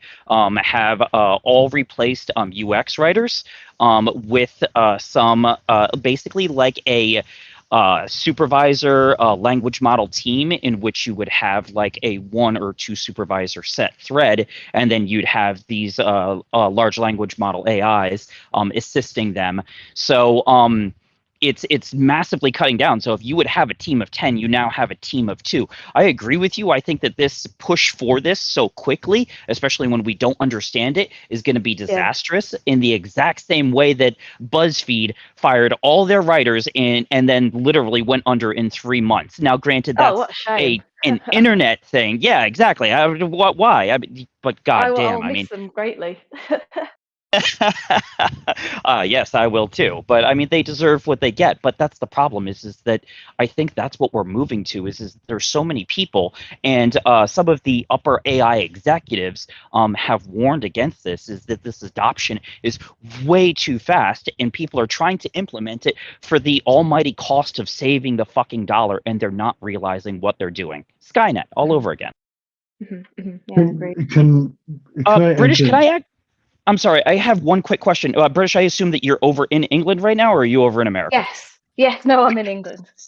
May I ask, what is England's take on our current debt ceiling debacle? How worried is everybody over there with it? To be honest, I think England is a bit of a mixed bag. So we have an attitude where we are aware of stuff going on, but the people who I talk to, we don't have the capacity to really worry about things that don't immediately affect. I mean, this is just, I don't think it's cultural. I think it's probably everyone. At the same time as your guy Trump got done for sexual assault, the BBC was talking about the Eurovision results. I mean, we know about it, we see it, but I guess people don't really want to worry that much about things that aren't going to immediately hit their pockets. Okay. I mean, in thank short, you. I think we don't care. I'm sorry, I think we don't care. No. That's the thing though. Is like, you know, we can only have speculation as what foreign investors are thinking and feeling. I mean, especially we don't have like some of the same access. So when we have someone from over there, and certain things become a little bit more of a hot topic, that's what I like to hear. Is it a hot topic? Is it not a hot topic? And to me, it sounds like to you like it's not a hot topic. The problem is that if the debt ceiling does default, which I know it's not going to actually default, but if we get to that point that investors start to fear it too much, is that it will see an instant reaction straight across the board. It does, yeah. It's a domino effect. I would agree, and it was worrying when we saw some of the regional banks collapsing as well. So we saw a couple of banks. I think it was it last month.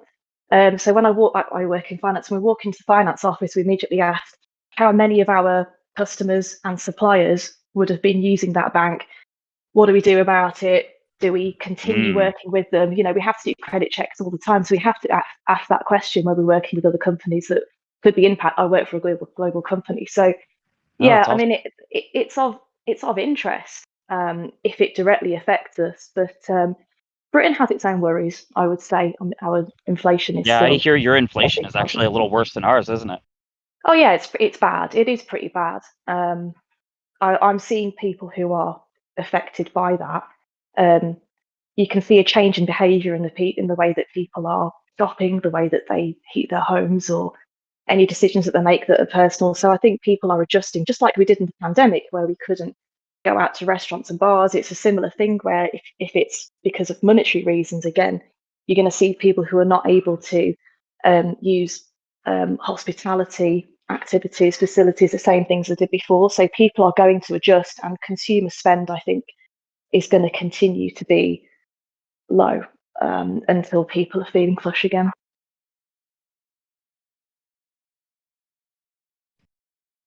Cool. I'm going to get back to work. Cheers, guys. Good chat.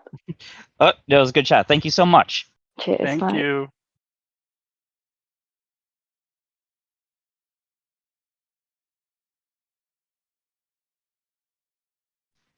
Oh, that was awesome from hearing the different perspective from the other side of the pond. I asked Big Boss about getting the bot back here, but I think he's taking a nap or something. Heard sleeping on the job.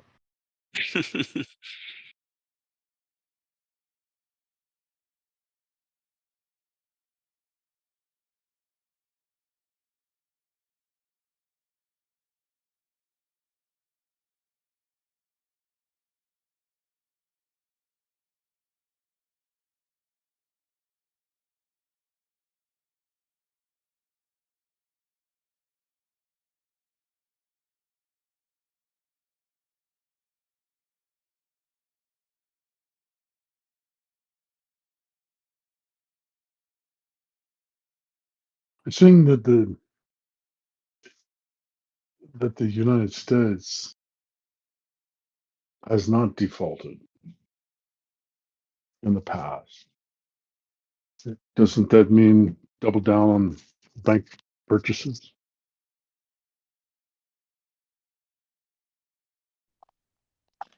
Or am I reading am I reading something wrong? What I can say is that the CFO today in the morning of my company just agreed to put another $3 million in the Vanguard S&P 500 fund, and that's supposed to be a rainy day fund because he thinks this is the bottom. So we're about to crash, guys.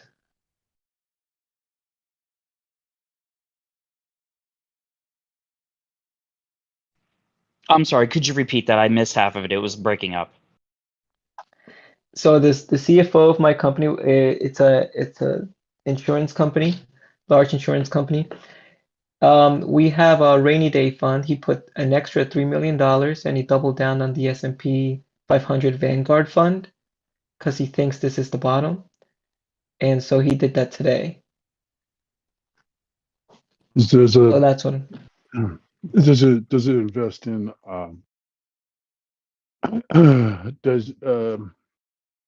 in currencies or currency futures? I guess if No, he just does it on the hold on, Vanguard S&P 500. He said he's gonna invest it back. 1 second, let me be specific here with you. Was that VOO? Fund name. The fund name is P. The ticker is PJTXX. 17 million shares in that one that we have so far. So this is making you bullish or bearish? Bearish. So you're inverting his decision? That's correct, though. Cool. Just making sure I had the right. Okay. Not a problem. I just wanted to keep up with it. I was like, I think it's a good theory. Yeah, when you have largest bull trap of all time. Yeah, when you have CFOs doubling down on a company's rainy day fund, I'm not so confident about that. Yeah. Because it means other insurance companies are doing the same thing. Carl That's Icahn fucking dangerous. Carl Icahn wasted $7 billion. Almost that.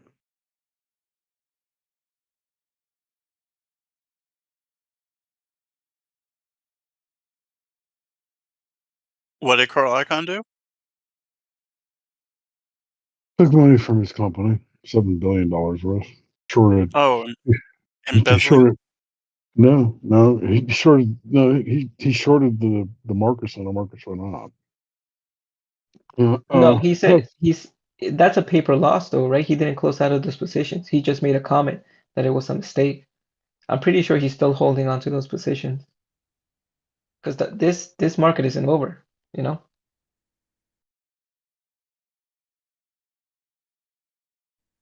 In other words, I think he's just gaslighting, unless he closes out those positions.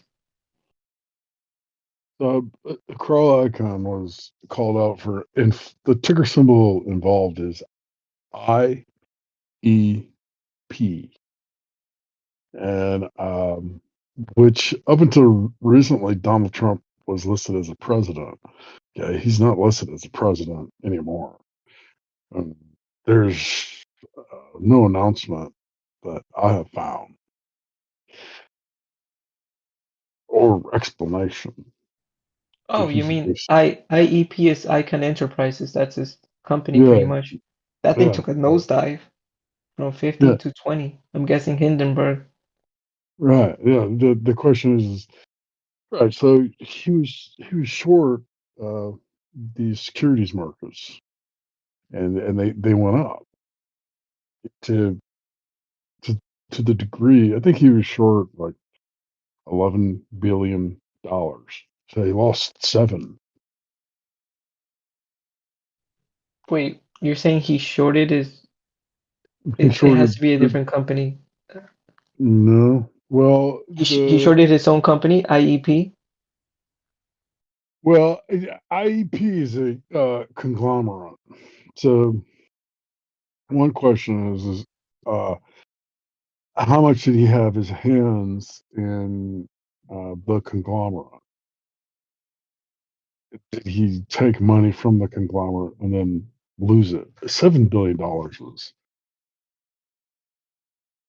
an unrecoverable amount to lose. It doesn't really, for an individual. It's just, or for a company. Hey, we're a company like any of them. Let's make back $7 billion.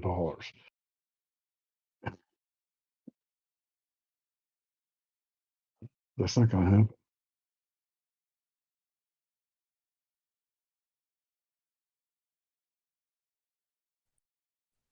Pretty sure, unless he's still in those positions. If he's still in those positions, he can definitely make bank.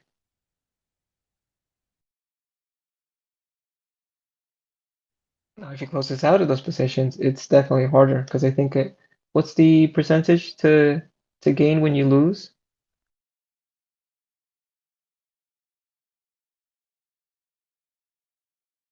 So I think the market is reacting somewhat with IEP because see he had an interview with Carl Icahn had an interview with the pink newspaper Financial Times in which he admitted.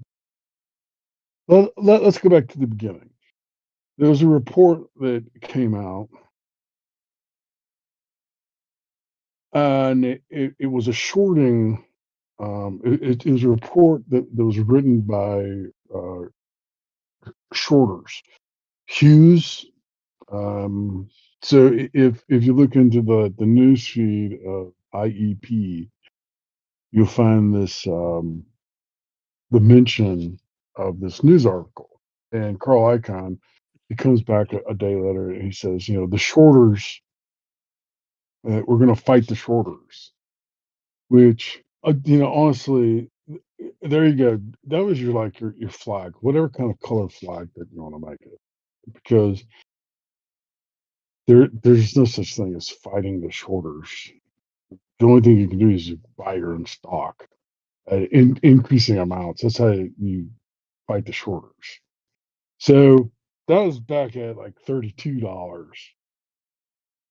So the future of the ticker symbol IAP is very much in question because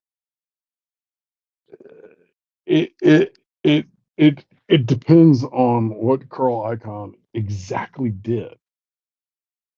He manages other people's money with this ticker symbol. It's also a conglomerate, food packaging, um, a conglomerate. And I look at where they're down now, and see, I was trying to short them in my account yesterday, the day before that.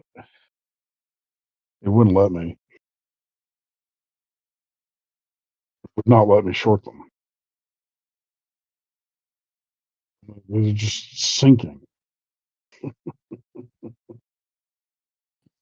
Let's see if it'll let me sell one short, one share short. Let's see if I can do it.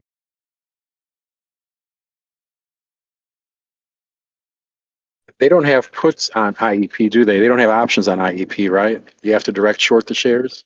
And I believe they have options. Well, they're getting mightily expensive. They're mightily expensive. So I mean, yeah, that's like the thing. And so let's get 15 days to expiration. Yeah, they're mildly expensive. It's falling. They're all the premiums for their put options are matching up with the time period with that it's falling. People are trying to make money. They're trying to really get other people to extend themselves out there. There's probably not any Yeah, shares left to short. so I mean, the kind of the question is, see, I'm rejected. I have the capability. I have the money to short shares. It won't even let me short one share at market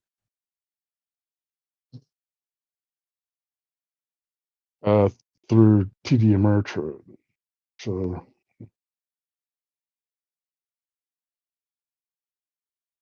I think TD Ameritrade, it's. I mean, look, okay, I'm gonna try to short it. I'm gonna try to short one share at $18. Somebody will buy it at $18. Even other people that are shorting it. So the people who are buying it and the people that are shorting it would be interested in that. And have the money in the account. It's rejected. Hello? Yeah, it won't go through. So, technically, that possibly could be illegal on the part of TD Ameritrade. It's a valid order, but they just refuse to look at it.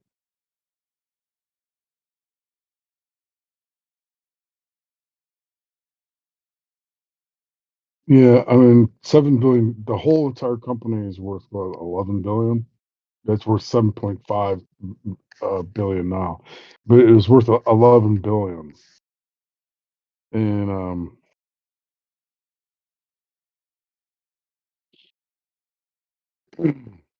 the question is, did he misappropriate funds from his enterprise, or how things are structured? But this iconic investor who has relationships with Trump and the presidency of Trump. I don't know. Where can he go? What can he do? Where can he hide? And there's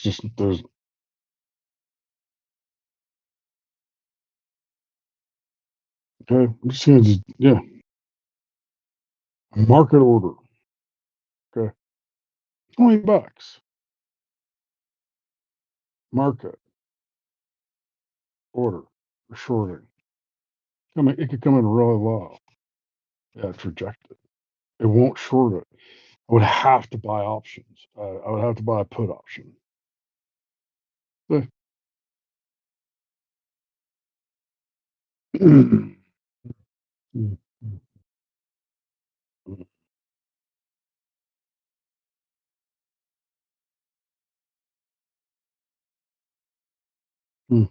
And this is dangerous business, but the news is just now floating around and on mass. So you're gonna have people. I mean,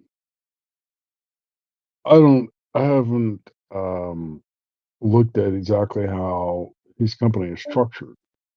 He may have misappropriated other people's funds and wasted their money.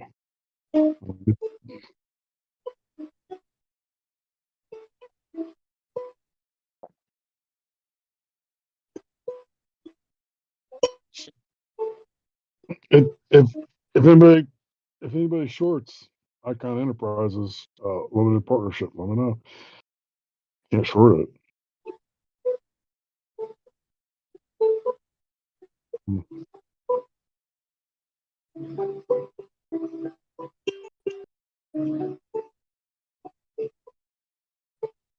Somebody's music is coming through. Somebody's music is coming through. So I think it's actually a ukulele.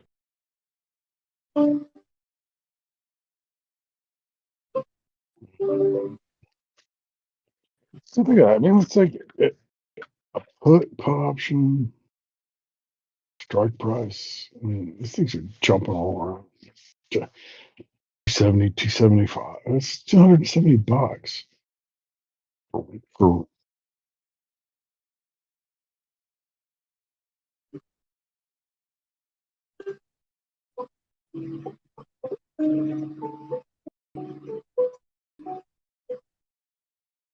Yeah, I mean, this may be a case is like that is paper trading is actually going to ruin quite a few legitimate and profitable businesses. Just because couldn't stop. Energy, automotive, food packaging, real estate, home fashion, and pharma. Private investment funds. Here we go. Bernie Madoff. Made off with your money.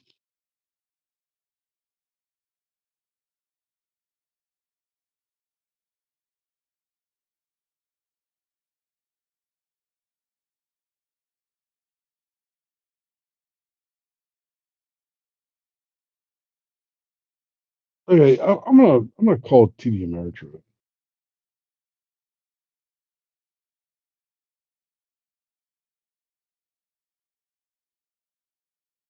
Sorry, guys. I'm just trying to put a little bit of light music underneath because we have no music today. But I won't do it anymore. Oh yeah. I thought it No, was fine. Yeah, it just came in as like ding, ding. I thought I got server It music. wasn't coming Sorry. across quite as much as you probably had hoped. Yeah, I don't want to be so loud. I was very gentle. I did it. I've done it before through the months when it's happened twice. Anyway, that's okay. Just having fun. Yeah, there's nothing wrong with that. So when are we getting Bed Bath and Beyond AI, the new future company to take us over? Guys, there's so much AI going around. Dude, my father has a PhD in computer science. He's like first graduating class, and the thing is, they never really discuss what AI is actually about. It's to get a computer system to recognize input in such a way that it can process that input and then appear intelligent. And the classic example, all the work that my father did is classified, and he's very good, trustworthy, classified person in that he never told me any of it. But outside of like his own company, which is artificial intelligence, what he essentially made was a program that decided if you, the human being, was cool. You fed it something, and and it's a filing system. That's what AI basically comes down to: is a filing system. How do you use anything that relating to computers? Anything, and the answer is the database. That's how you do it. So when you have like these language structures and so forth, well, that's just essentially language that goes inside of cells of a database, marked by another database, and then queued up or served or potentially served by a third database. So it's databases monitoring databases monitoring databases. And based on human interaction, it is supposed to emulate, a human being. But all of that stuff got classified a long time ago.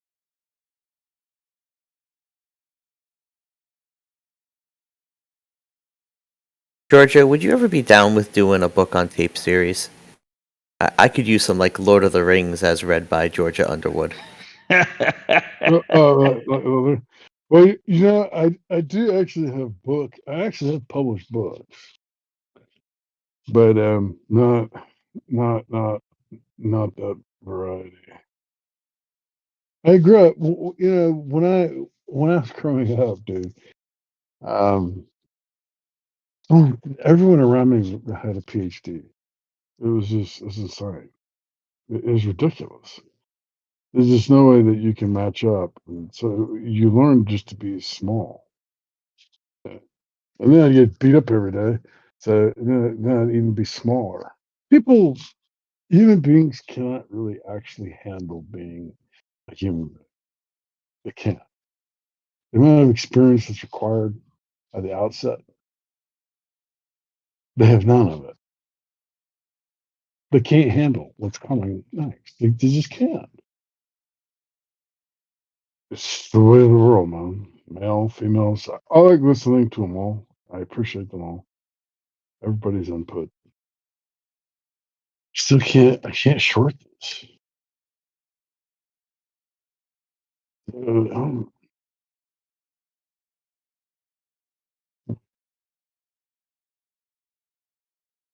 if you can manage to short IEP, I would do it. It was a good call. I think it's still a good call. I think this is like a 20%er for Friday and Monday. So 40. You have like 40-50% by Monday. Loose Ventures is not on it. Covering it. I mean, people are into their own little things, I guess. But that guy wasted a lot of money. He just decided that he's right. Did you just say Loose wastes a lot of money?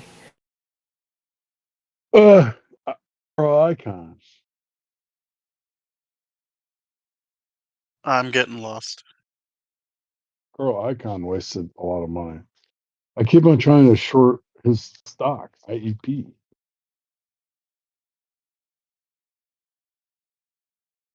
I keep on trying to short it. It won't let me. It's rejected. It's rejected. How can they reject my trade? No shares to borrow. Oh, yeah. That.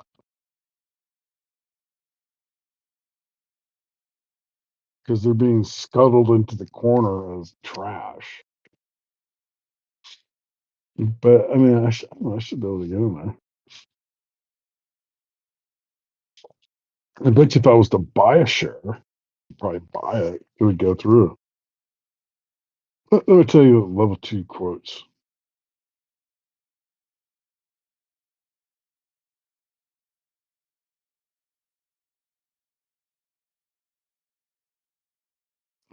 Hey, little change of. All right, guys, I got to get going for the day. May the tendies be with you all. Again, one congratulatory fuck you to you NVIDIA bulls. Yeah, I am so happy you guys made some money. So that is awesome. You short? Are you short NVIDIA? Yeah, I was. But again, it was just part of my Wait, you closed that though, right? Technically, I can't until the 28th, but yeah. Oh man, Java, I guess I hope it goes down a lot for you. Yeah, I mean, because of when the wash sale rule, it's like what 30 days after and 30 days before, and my last purchase was on the 28th, so I've just gotta. I mean, at this point, it's moot anyways, so it's whatever. I mean, if it goes down, maybe I'll get a couple more pennies back, but I mean, when it opened this morning, I mean, at what point in time am I really going to get any more money? As sort of like a consolation prize, is that I think NVIDIA is going to be left out of the development that is going on in Phoenix.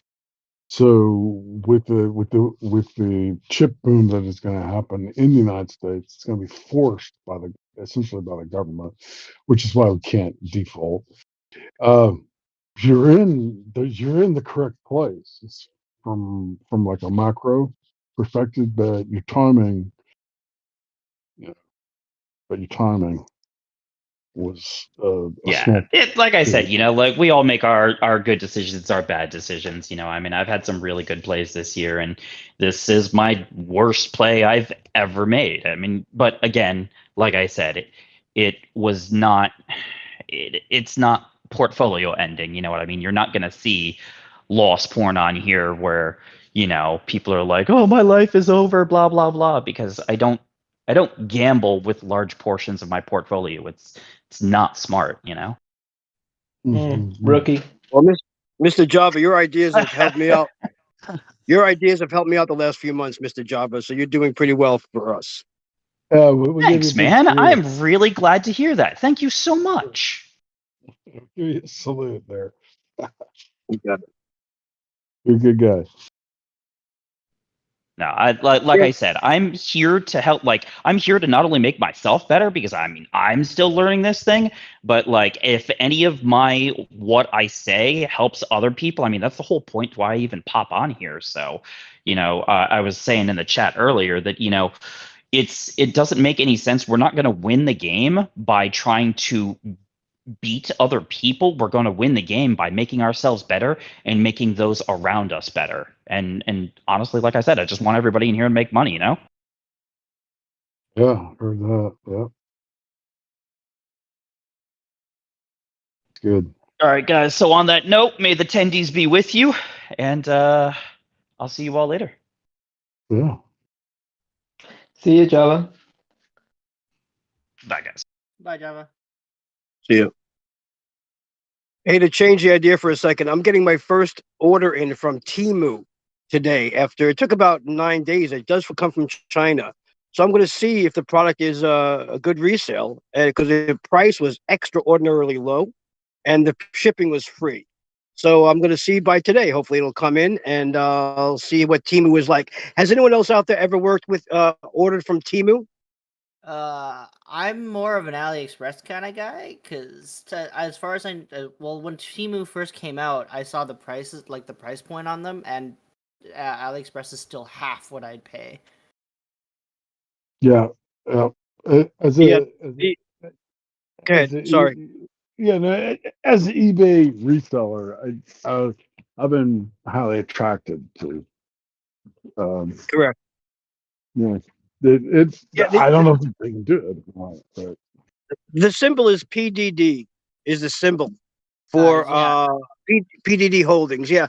Well, we'll see, because I was very excited too, because they're reselling, and I'm going to see if the item I got coming in today works. Because I mean, I've done Alibaba, and this just seemed like an easy process. Although the web page seems kind of weird, spinning the wheel, and there's some complaints about orders not coming for a while. So we'll see how it goes, guys.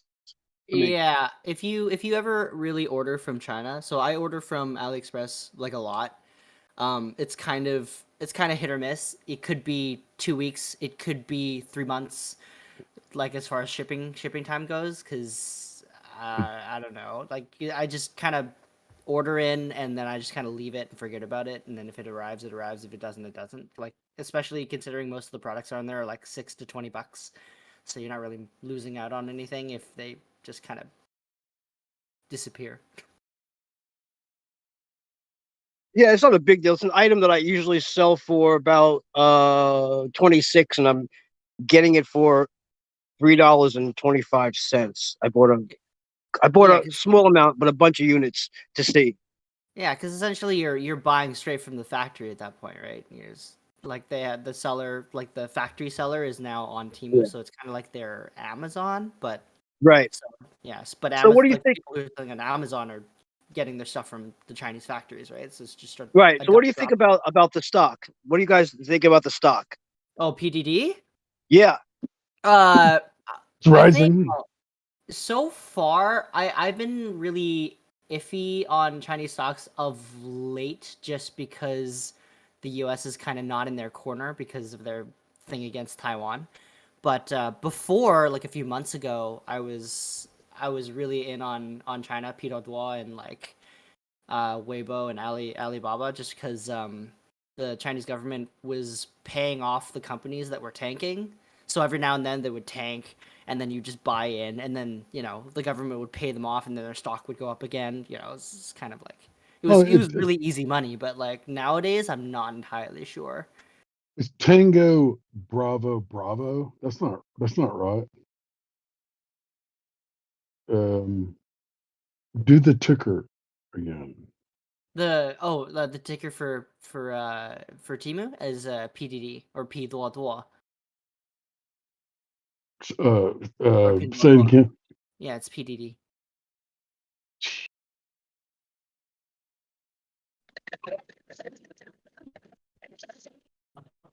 Papa Delta Delta. Yeah. Pinduo Duo is the name. PDD, correct. Pinduo Duo, I think. Yeah. No, I still don't have it. So we have a resident Timu expert, Dinxis8, but she's not responding to pings at the moment. But next time Right all of on. you are on next time all of you are on the call, I'll see if she's around. Yeah. Where was the guy a few days ago that wanted to talk to me about new and the movies? Is he on? I know that Slut Spoiler was on, but do you know, is he on today? I know you pinged him, but he was busy. He said, I recall him saying he'd be available Thursday to jump on here, so I don't know where he is. But oh wait, he said he's requesting to speak right now. Oh, right on. That's why I came on today. What up? We need you, slut. That sounds weird.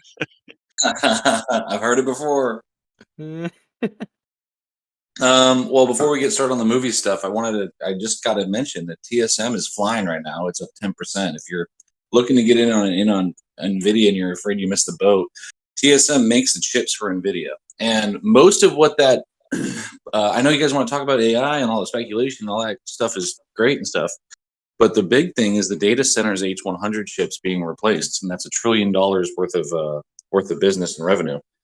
So those chips are made by TSM. So if you want to risk it and get a cut of the slice of that sweet moolah, then the hardware portion is really what's most important, and TSM is making the hardware. Although NVIDIA does have some pretty impressive software, and I think we've beaten that horse to death.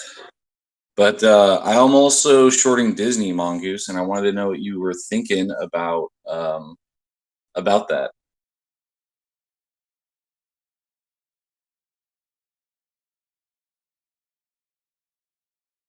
That means we probably were not thinking. Let's adjust. TSM is a $500 billion company, and for it to move 10% is a significant amount of influx of cash. You know, by the way, Slut, your call on Intel. It's my personal opinion. I just want to be on record saying it's 100% correct. Now, Intel is down 5% today. Okay, and this is like classically what the markets do to us. When you're right about something, the opportunity becomes riper and riper, and almost till you don't believe it. Yeah. Well, I believe Intel is down because obviously we see where the semiconductor industry is going, which is leading edge AI chips, and Intel does not have the capability yet to be making these advanced chips, but they will soon, later this year, earlier next year. And there's nothing. And NVIDIA, by the way, NVIDIA flip-flops between chip manufacturers. I mean, they were going with Samsung 3 years ago, and then they switched over to TSMC for their 40 series graphics cards. So it's not like they can just it's not like they're locked into anything. I mean, they're sluts, dude. They just go where the good stuff is. And NVIDIA and Intel will have the best stuff soon.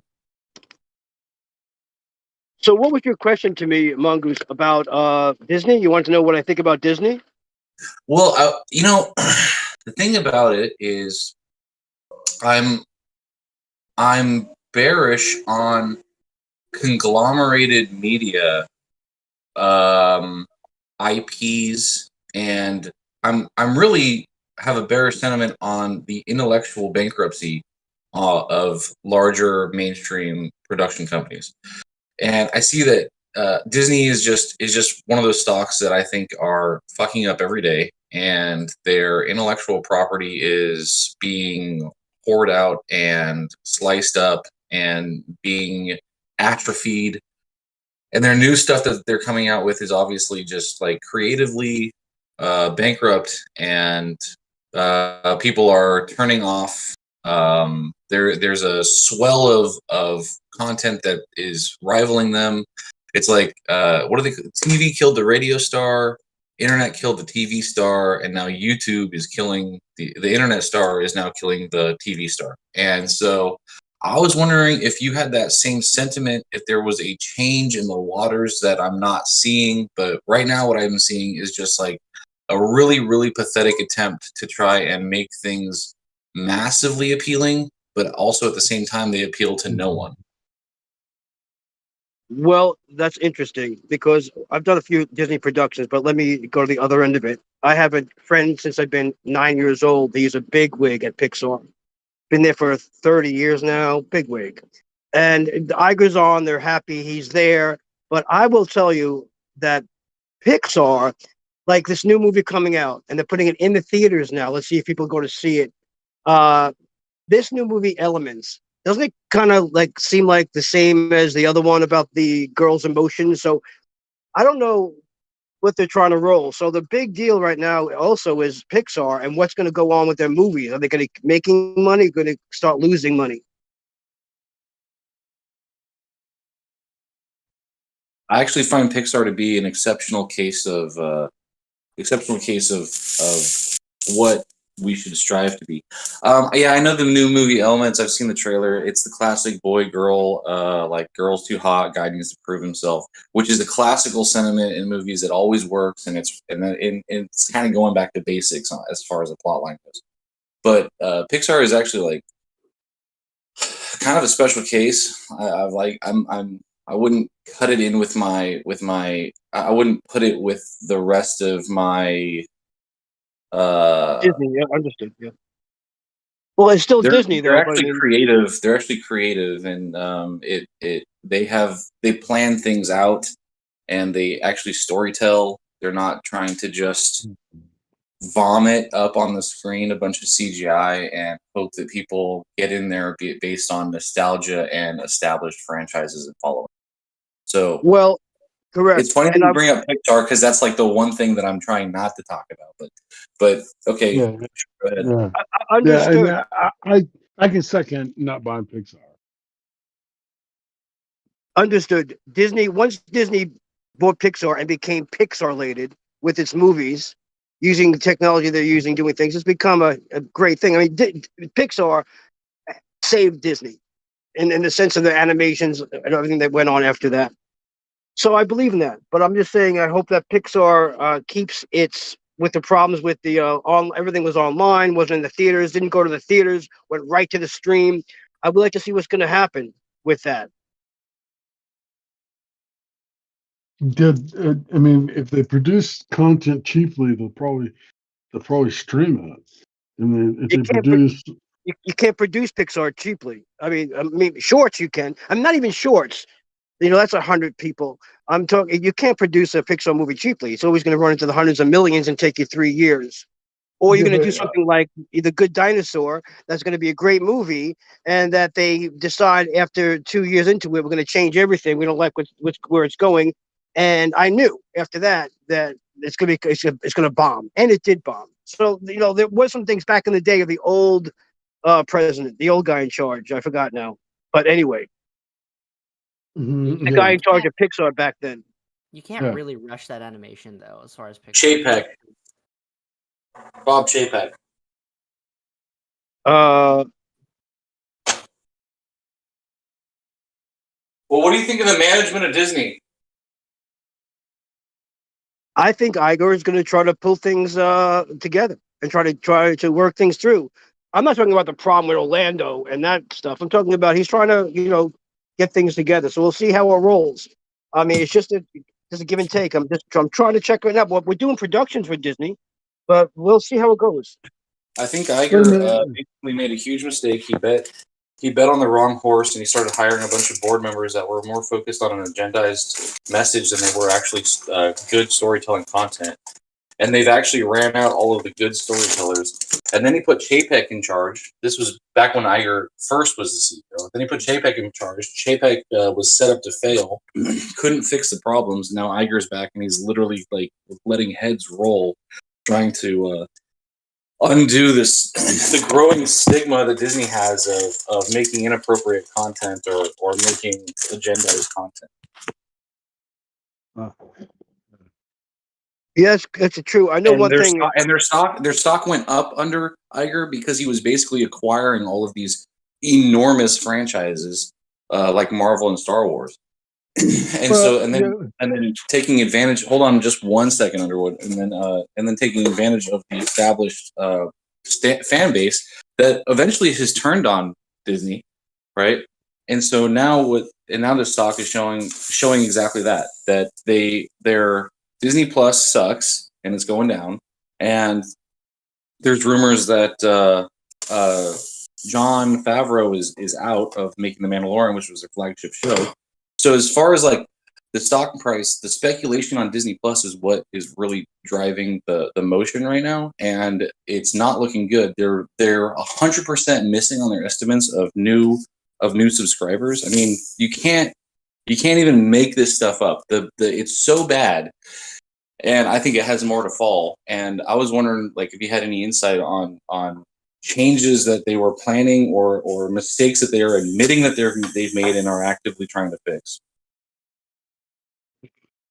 Well, and that's just Disney, and then you have Paramount, and you got a couple others.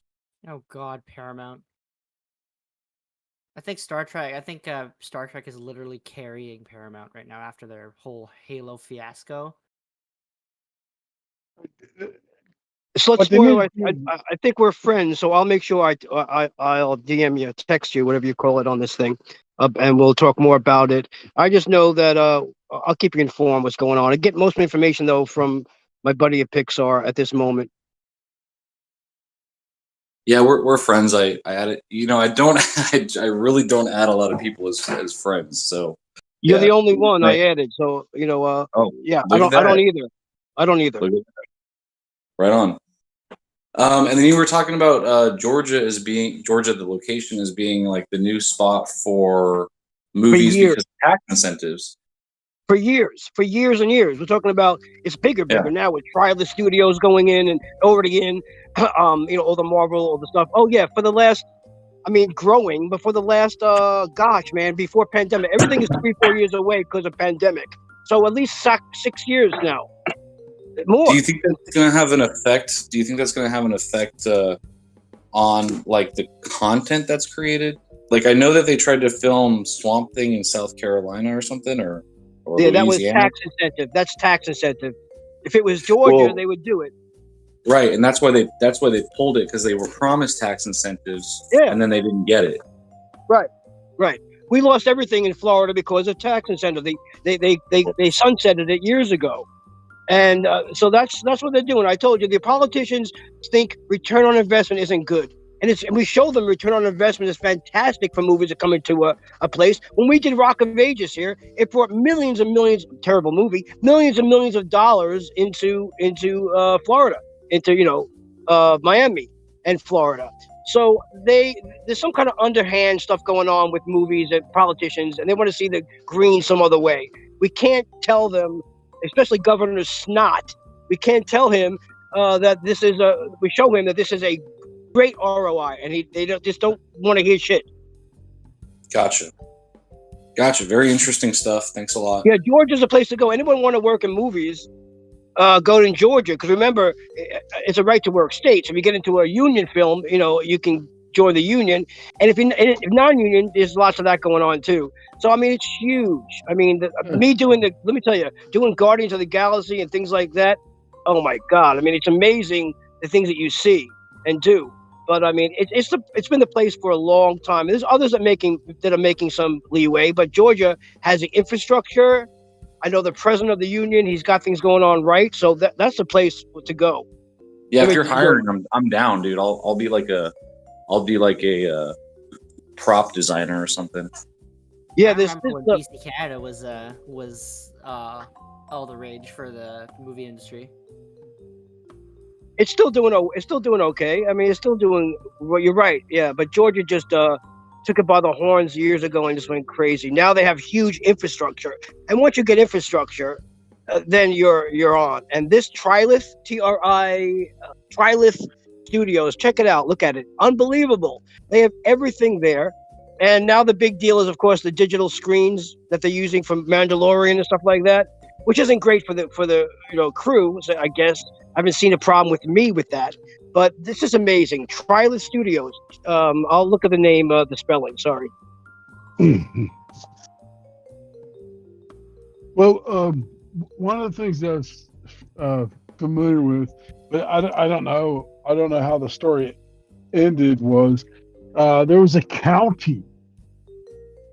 There's a state initiative, and it was endorsed by a county that there would be no taxes on entertainment development in one of our counties. So they were giving anybody that wanted to produce content a free ride. Walking Dead. Are we talking Florida or Georgia? Georgia. Talking about, I think it's in like the northeast section of Atlanta. Oh, okay. Okay. Yeah. It should be the same tax incentives for all the movies, but I know, like in Florida, Tampa, Pinellas County, they're doing all the Hallmark stuff. They do all the and we got a great film school there. Guess what the great film school is in Florida? Barnum and Bailey has a great film school. I mean, well known and well acclaimed. But anyway, Pinellas County is giving their own counties giving their own money for movies, and all the a lot of stuff's being done there. But not huge things. We're not getting $150 million, $200 million movies in Florida. Yeah, but what they were trying to do is, I believe, Georgia saw themselves as a competitor, but an underdog, and so they're trying to take on California and Florida, and some stuff ended up being here, and so it hasn't been here before, and I don't know how they're taxed, but that was the initial sell, was that you taxed for 10 years of incorporation. So you can incorporate, and in 10 years they won't tax you at all. State tax. So state income tax, corporations, limited liability companies, they were just going to let it. They were going to look the other way. They were not going to tax you. A lot of people jumped on that. For coming in as a movie, a production, or as a facility. Oh, I don't. I'm not in understanding of the industry enough to be able to answer your question.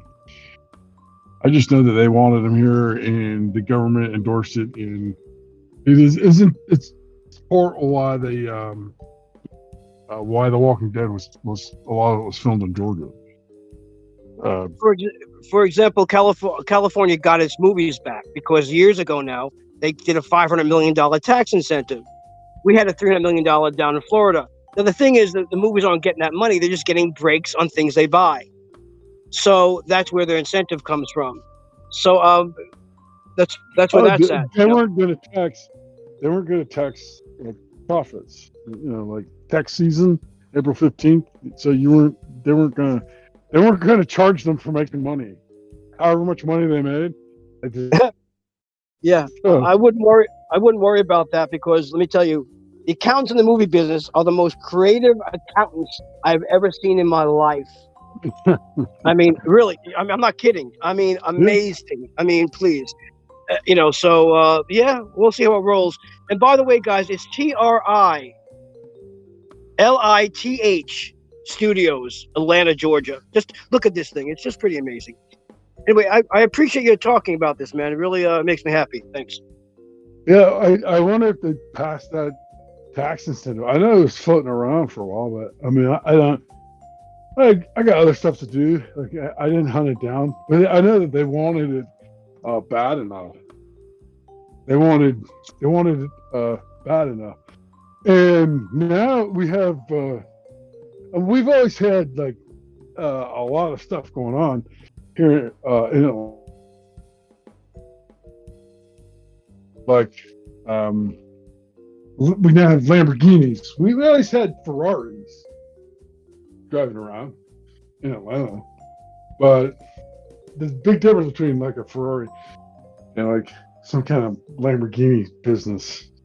And I don't even know cars, so I don't know. Stuff's going on, and I don't know what it is. And it's in the north. My understanding is the northeast of Atlanta. That's where they want it. That's where they had the space, the development.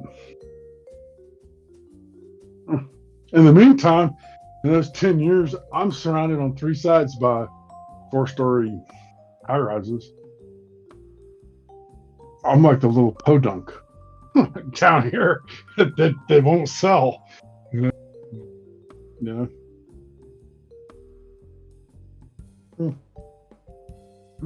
I enjoy my life. I don't need money to enjoy my life. I just enjoy it anyway. Give them hell, Georgia. Yeah, I really I don't even do that because I wish I had that mentality, Georgia. I have too many hobbies not to let money rule my life. Yeah, well, it's for me. It's easy. I used to have it. I used to have money, and what I would tell you is what I tell everybody.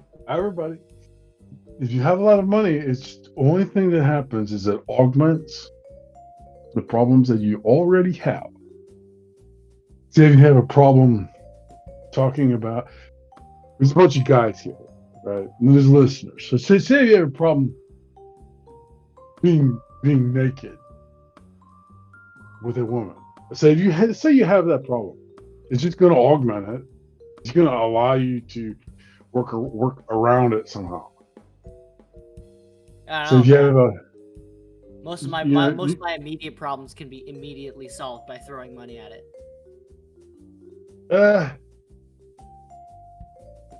don't know. I've known a lot of individuals with a lot of money, and I disagree. After 20 years, you would look at what I'm saying and you say, "Hey, you're right, actually." And I would say like 2 classic things. It's just going to augment the problem that you already have, and then be careful what you wish for, because that is essentially where you are. You have to grow. Yeah. So it's not wisdom. For me, I call it fucking bad luck. In my life, it's called fucking badass luck. But you guys can call it whatever you want.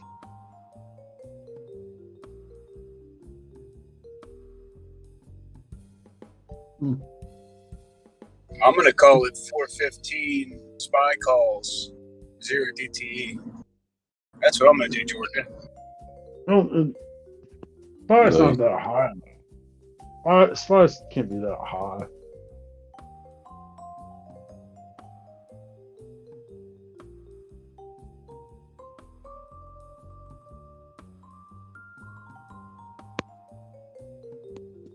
The sell-off this morning was a reaction to profit taking. I could see it go right back up. Slut Spoiler had mentioned the TSM calls, so I jumped in a $99 call. It's up like 36%. Yeah, slut is a good one to listen to. Oh yeah. But some of his plays are like 5 to 7 year plays. Yeah, he's got that lab figured out. You gotta be like a little careful. He's a really smart guy. He's very smart. I'm gonna tell you, I have endorsed him ever since he opened his mouth. I've been endorsing him, and the guy knows what he's talking about. Absolutely. Yeah, good stuff. The only issue is I bought these with unsettled funds, so I got to hold on to the TSM calls for 2 days, at least. Sucks, but either way. Yeah. I don't know. I don't know. If you sell something else, if you sell something else, they might let you out of that.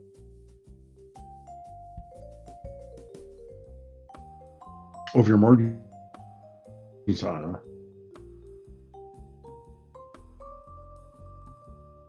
Yeah.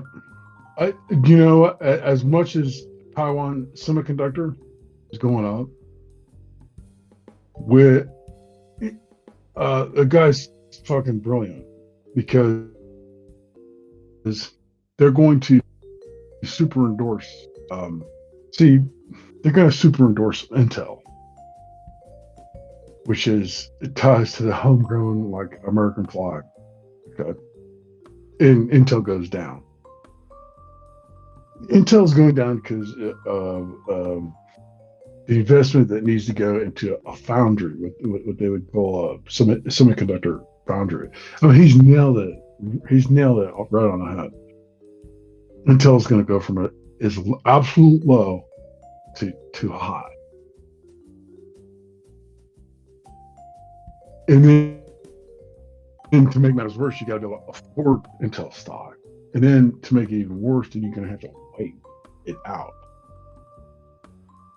So it's an excellent call. It's a horrible financial and emotional thing to ride if you like trading, because this is a little bit different. So in your portfolio, as a human being, you have to think about an aspect of it that is absolutely different and completely set aside from the others. It's brilliant. It's fucking brilliant, really. Yeah, but their Intel C-level always sells out when the price starts going up. Say that again. I said Intel C-level always sells out when the price starts going up. They don't like a high stock price. Well, there's reasons for that, and I think that's something that Slut is alluding to, though, is that some of the market fundamentals are in a fairly sophisticated way to change. The United States government, you see that they change. That's their mission objective at the moment. And it's priority number one. That's what the federal government wants to do. They want Intel to become a raging success.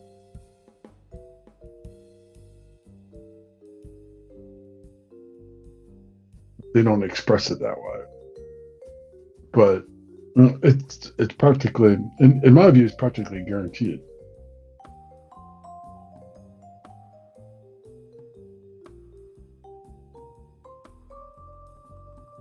For fear. When you do Boolean algebra, I'll hit you guys with that one. Boolean algebra is really simple. A 0 and a 0 make a 0. A 1 and a 1 make a 1. A 1 and a 0, that's probably going to make a 0. And so when you're talking about semiconductor gates, it's a pathway for microscopic at this point at extremely low voltages. This is how the gates add up. So the voltage is entering from, say, just a grouping of wires from one direction and a grouping of wires from another direction. It explains why they're square. Okay. And then the Boolean algebra operations get performed. There, if on a microscopic level, since we had quad processing and a thing called hyperthreading, okay, it got to be a little bit more complicated. And I'm sure the salaries of the individuals that design these things has gone way, way up, way up.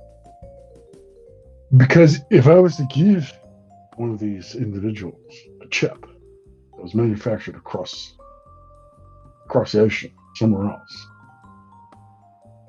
and I was to ask them, look, is it parsing? Is it taking a piece of data and sending it to an aspect of the processor, and then just keeping that piece of data and then possibly sending it out just via how it's routed onto the board, just via a wire, okay? Because now you have circuit board design that comes into play. If I was to give some of the most brilliant chip designers that problem, what they're going to explain to me at length is that if I designed it, I could tell you what it's doing. But if I did not design it, apparatus for detecting that is a custom job. And what am I looking for? Can it parse pieces of data out? Yeah, sure. Undetected by the operating system? Yeah, sure. GPS coordinates? Well, why not? I mean, it could send anything. It depends on the software and the other hardware that's on the board. Would we know about it? No. Yeah, so it's going to be Intel. So they're going to wrap up Intel like a little American flag. Watch it happen. And they're trading so low, and they go lower. So it's a technology. It's true. Intel. The problem in the industry is that they've been playing leapfrog with each other about what they can design and for what operating system. So it's gotten to the point, literally, where they're almost gambling at a roulette table of whether they're going to be up this year in terms of sales or down this year in comparison.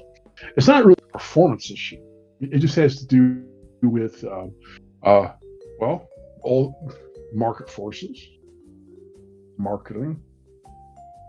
And so if you can force the volume, then you might have an edge, which is what China, unfortunately, has tried to do. The United States has caught on. And right outside of Phoenix, Arizona, we're going to see the result of all that. It's going to be like the Manhattan Project done all over again. Because we're not going to have foreign chips feeding foreigners information about domestic operations. That is not an option, folks. Wasn't there a thing a while back where someone found out that the U.S. military was using Chinese chips in their F-22s? Yeah. Yep. That's the concern. The Chinese don't. That's the concern. The Chinese don't know where our aircraft are unless we turn those aircraft on.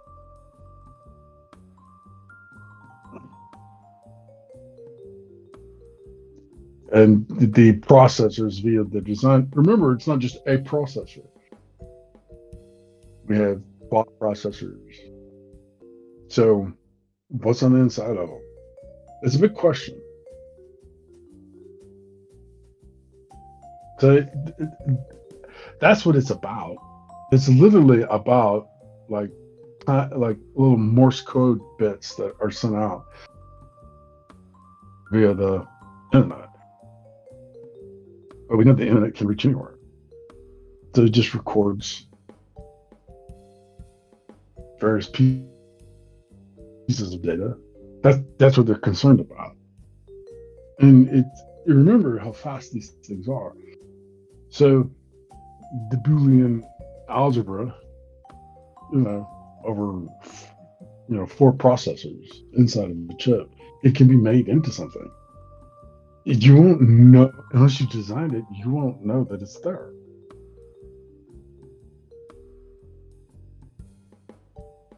Unless you're monitoring an extra bit that comes out of your out of your wireless device, you won't know that it went out. Do you see what I'm saying? Slut is even more brilliant than it realizes. Like I don't know how he crafted this, but my understanding is essentially says that he's in fact right on. He's right on. So if you want to be a millionaire, however low Intel goes, just keep on buying it.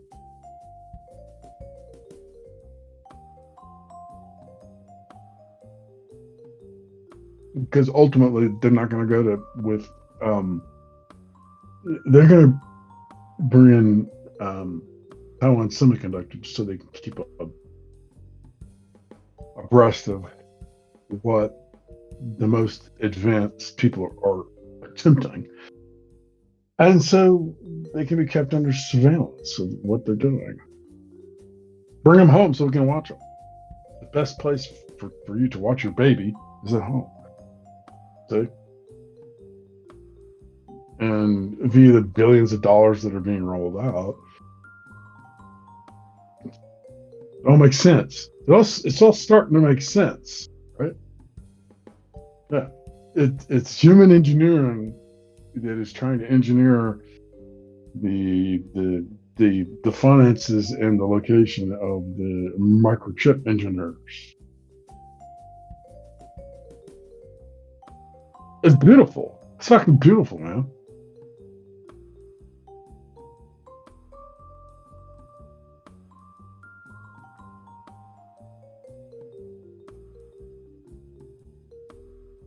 Guys, it's been a wonderful talk. Thank you so much.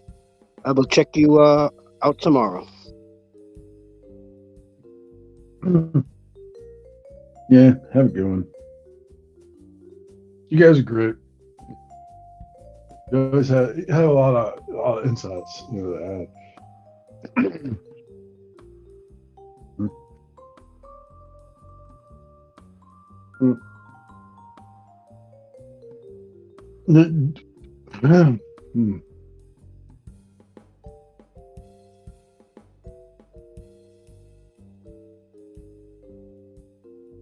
Oh, a 10-year play.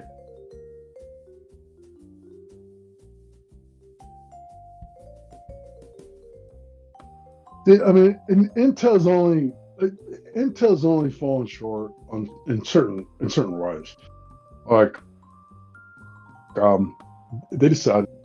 Just an example, like what Intel did. They decided a number of years ago that inside of their processor, they were going to create essentially a graphics card. Okay, with the beginning of computer inside of a chip, and they did that.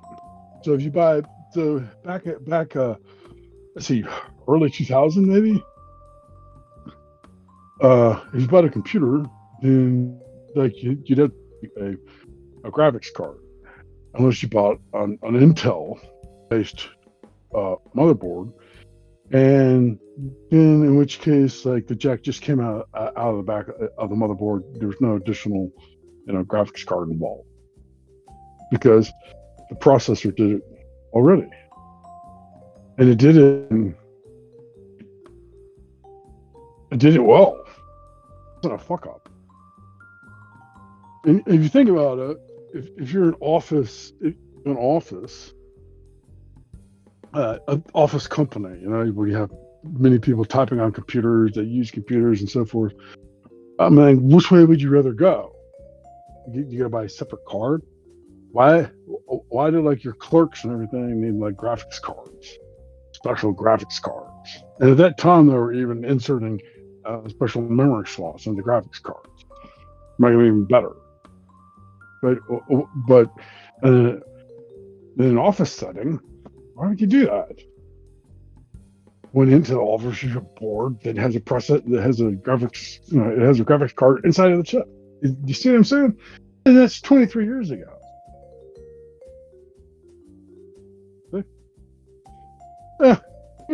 Give or take 5. My years may not be straight on, but it's been around for a while. It's been around for definitely a while. And so when Intel made that decision, so they had to fabricate the chip. So they had to make certain decisions to fabricate that chip. Well, if you're going for ultimate speed, okay, well then you had to make some sacrifices, right? So that's the thing that Intel was up to. They were like, we'll go for market presence this time. We'll go for market presence and economy of the consumers this time. And we think AMD is going to make like this type of nanometer type of chip, which is going to make it go faster for 2 years. But then we're going to come on board with we're going to even have one that's even faster than theirs. So that's what they've been leapfrogging while they were blindfolded, each one of them. You see, that's the whole game between AMD and Intel. They really don't have any other choice other than to do that. They're in the exact same highly competitive design. Hopefully you gained something from listening to what I was saying. Because everything I've said, besides the future, it's like a fact. You just look at it, you get comfortable with it. Just spend your time, get comfortable with the idea. So what do you think Intel's going to do when the government lays out billions of dollars? It says, we'll help you make your fab. We no longer have to guess about our competitors. Yeah, they're going to maximize it. And then who's the government going to essentially endorse? And we had Donald Trump break the whole tariff type of dotted lines with steel. So,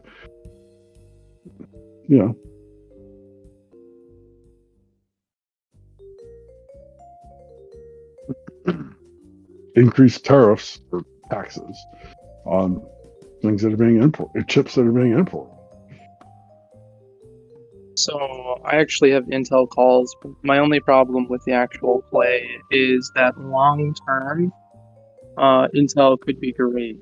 It's that we don't know when long term is actually going to happen. And I mean, the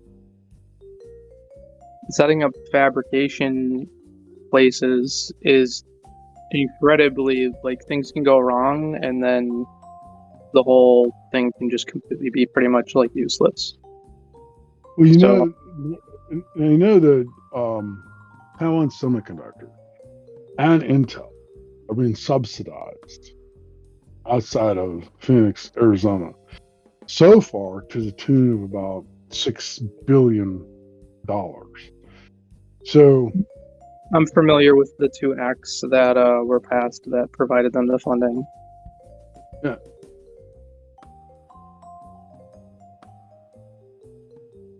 So much funding that they'd be kind of stupid not to do it. It's a sinkhole. It's designed so that they fall into this.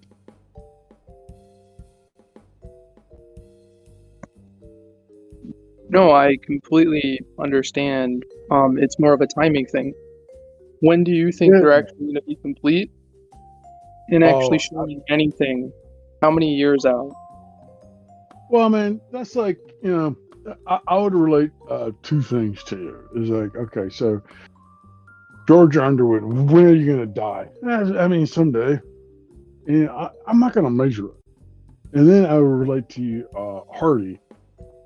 who wants to calculate a percentage on everything. Okay. So my point is, it doesn't really matter what the time frame is. It doesn't matter. What you want to do is you want to put say some relatively stable stocks. You put in a low bid, you put in a high bid. You put in a low buy, you put in a high sell. You trade, you end up with a share of Intel. Congratulations. You're now dictating to yourself how wealthy that you will eventually be. Right now, there's no need to go all in. Intel can sink lower. It can sink lower. I mean,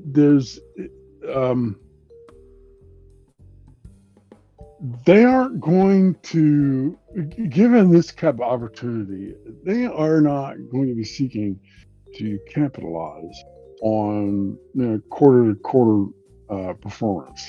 This is not unusual. I mean, they know like the cuddly little teddy bear came to visit their corner. The government's like, hey, cuddle me and do stuff with me. So, time frame.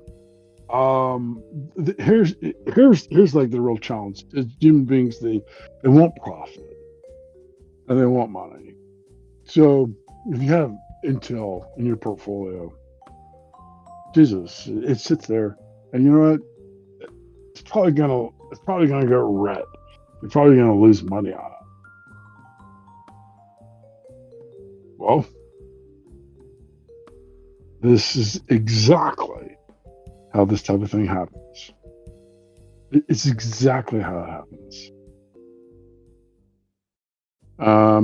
You would think that maybe that no, that's not how it happens. People can see the future and people can anticipate. No, they can't. They're impatient. They're insistent on present results. Your mentality, your approach, this game, you will end this game in exactly the same way that you approach it. So it's not an all in today type of thing. Like human life, you're going to end human life exactly the same way that you approached it. You approached it by knowing nothing and had nothing. And in the end, what happened? Once again, you have nothing. Think that. It's real simple. The human calculation, in my view, it essentially just augments the correctness of Slut's play here. Great play. I mean, so after the play, if you want to learn how to fly planes, I don't know, that's dangerous. That's your business. If you like strippers, go ahead.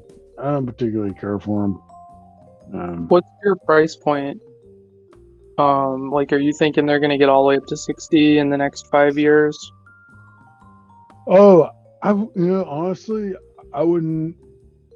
The thing is, if I was to put a number on where I think they're going to go, I think that what I would encourage you to think about is the United States Department of Defense.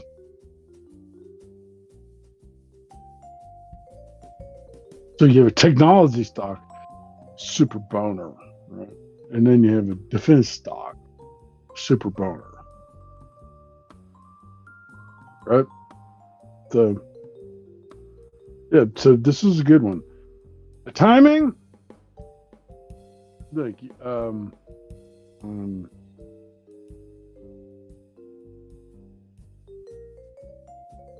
the timing of this one, Well, you can focus on percents or whatever. And I wouldn't super concentrate on it. What I would do is I would do whatever trades that you have found to be reliable, and when you have those profits, I'd probably go long Intel stock. That's my feeling. It's been my overall feeling. Now, there's loads of real estate stocks that I'd like to own again. There's loads of monthly dividend earners I'd like to own again. But his play is it's not imagination. No. It will happen. And I have the only things I have asked is like when you think and how high do you think? Right. And Wall Street bets that that would always be the pressure because you're a human being. Time matters too, and you want something out of it. Right? So you can feel yourself as a human being. I'm not asking you to make a bet, to clarify. I don't know. I mean, I would go down on record in all kinds of numbers. That's not my point. My point is Slut's observation is right on. He's right on the money. He's right on. There's no question about it in my mind. None. Even with Intel going down 5% and TSM going up, 10% today?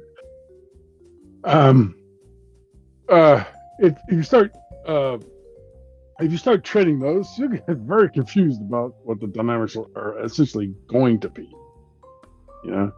But do the human beings, do they really know what they are? Do they know where they are? Do they know what the end is going to be? I say no. On all counts, I say no. They don't. They don't have a fucking clue.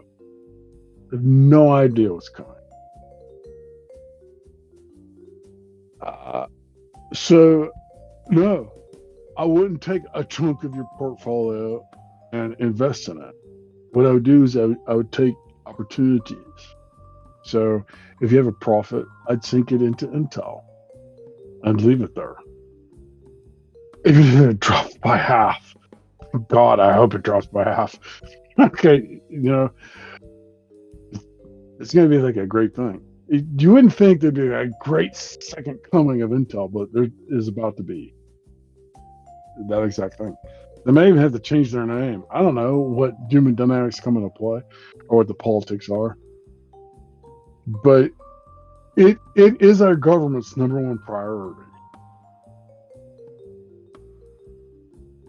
All of our $1 million jets are rendered $100 jets. When you know where they are. You understand? Like you can't surprise anybody. And it's not just our jets. It's our people. It's the artificial intelligence databases building data. Not to respond to you, but just to have a data farm that people can farm for questions. It's parsing, it's parsing what's going on in our phones and in our computers and sending along. It is too big of a risk. The McCarthy era, are you now, or have you ever been a member of the Communist Party? We might as well just rewind and play that.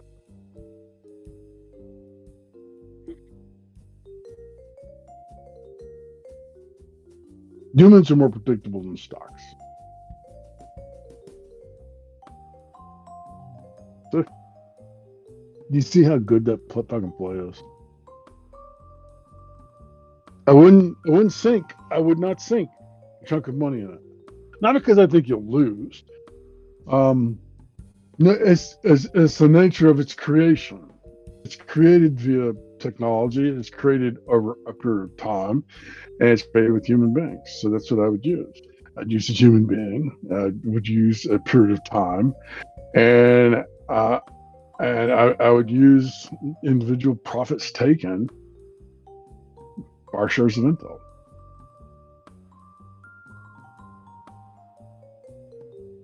You see how golden like this is? It really is.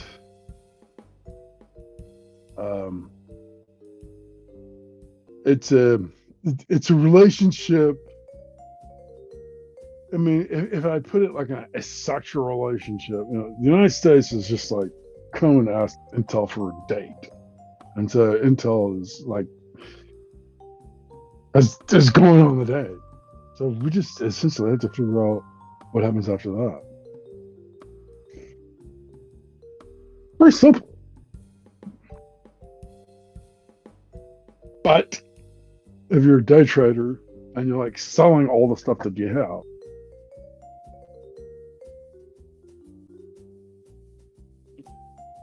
if you like margin, if you're a heavy margin user, yeah, you're gonna get caught. You'll get caught up. Then you have to sell your Intel. See what I'm saying? The stock market only requires one thing. It only is asking one thing from you. It's not requiring that you be aggressive or that you talk fast or that you know the tickers. That is not what it's requesting. The only thing that matters in terms of the stock market is being in the right place at the right time. And so you have to let the time like mature, kind of like a apple on a tree. My big old bad jazz waits for me.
Georgia, some people in chat are saying that they missed the beginning of what you were talking about.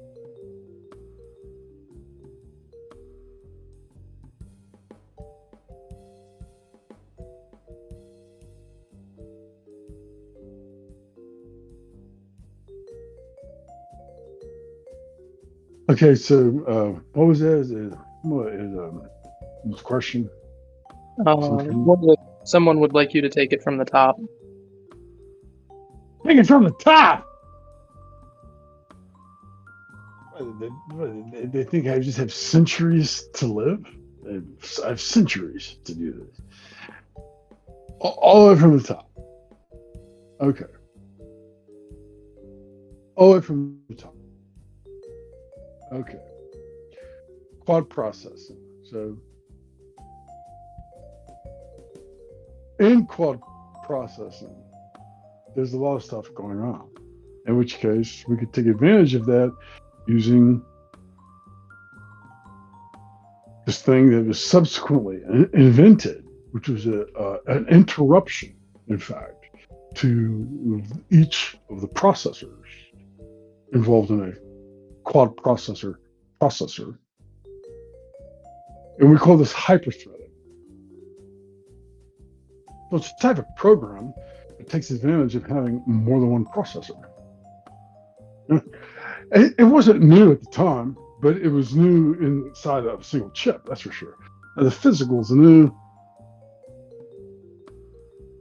And, well, the rest of it's just not. It's just programming. You're just taking advantage of something. Now, there's a capability, okay, when you do that, of using the storage registers for the Boolean algebra operations that are occurring inside of the processors. There's a storage capacity, which has to be maintained in the hardware first, but also subsequently in the software. Okay. Here's the real problem. Okay, data can actually be collected. And in fact, it can be faked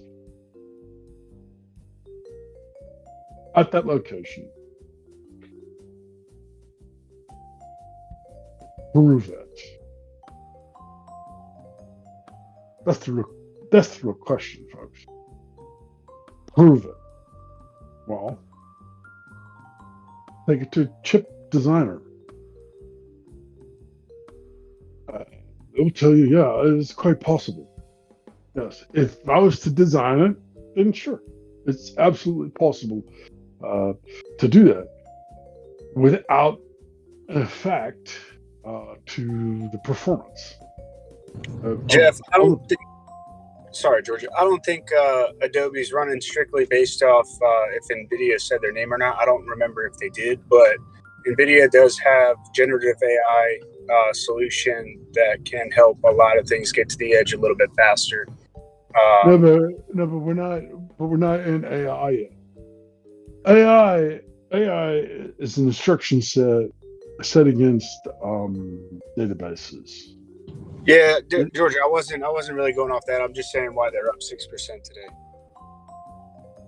Okay, so AI will use databases, and specifically what I'm talking about is micro hardware.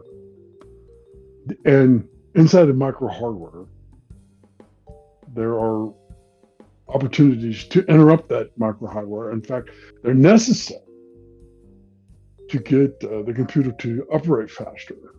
Okay, so we then designed programs that made use of hyperthreading. There's actually even another one, if not more, that is extensible or goes beyond just a 2-processor or 4-processor designs, which is hyperthreading. See, you guys didn't know I knew all this stuff. But anyways, that's the risk that the military has detected. Information can go out. If you take such chip and software to multiple engineers, let's get like the really, really good ones, and let's give them space. Okay, let's give them many examples so they can look under microscopes to see how the thing was created. Not just you can't just read a book. Okay, you're actually gonna have to cut it. You're gonna have to cut it open. And cutting it open also presents a problem. Is you're cutting technology the same as the creating technology. Are you beginning to see the problem now? You don't know what the processors are going to send out. You send it to the best people in the world. And they go, well, it's entirely possible. Have you found any evidence of it?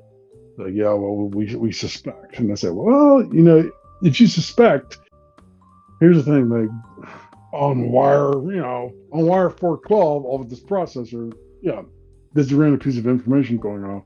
And the software that's loaded on it, blah, blah, blah, is in fact designed to take that as a piece of information. So where does it go? Well, without the rest of the entire operating system, how are we supposed to know? There's no way of knowing. Load it onto something and then observe it.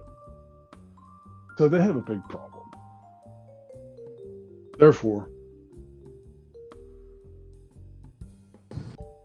the play, let's say it's WallStreetBets, right? So the play is going to be Intel. Taiwan Semiconductor is not going to be trustworthy enough. I don't care how high their stock goes. I don't care. For now, it goes as high as it wants to.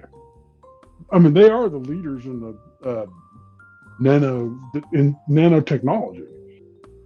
Absolutely.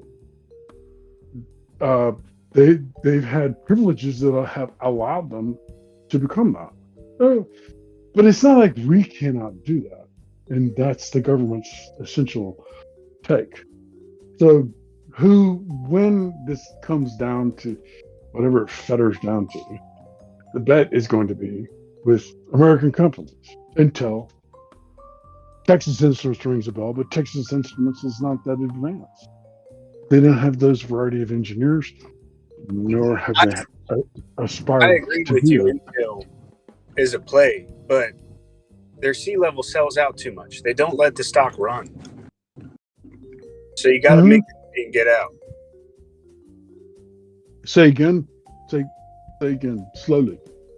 I said that I agree with you that Intel is a good play, but their C-level sells the stock too much. Like their shares, when they see profit, they take it. So if you don't get out before them, you're holding the bag. Right, for now. But you said they haven't let that thing run in forever. But you said they. Who am I to address as they? Because the American government just put its hands down the pants of Intel. So when you say they, you gotta distinguish to which one you're talking about. Insiders, C-level, anybody that has any knowledge of the company. Go look it up, man. Anytime something good happens, they get ready to sell right after it. Yeah, of course. And then they'll just reward themselves with more stock and then sell it again. Mm-hmm. Because right, but what they haven't understood yet, apparently I'm in this kind of knowledge. What they haven't understood is who's going to be changing the diapers of Intel for the next, after they establish the fabs. What other foreign chips are we going to allow into our country? We'll let them, because they're cheap devices. And we have that under control because we have the best of the best via our relationship between the government and Intel. Yeah. And then all our government machines are going to use essentially just Intel chips. But that's not true, Why? too. They're starting to use AMD They're as well. trustworthy. Not because they're better at the moment, not because they're better. And at the moment, you wouldn't do that. No. Our pretty much half of our military will get together and fall apart. Our little 50 caliber automatic robot, yeah, it's probably not going to work with Intel chips. But it will. But they're using AMD as well. I mean, it's not the same share in the government space that it used to be. Well, say that again, slowly. Go ahead. The government is starting to use AMD more than Intel just based on cost. They have a thing called lowest price technically acceptable, which means that if you can show that it can do the job, they will award you a contract because your price is less than the other. Sure.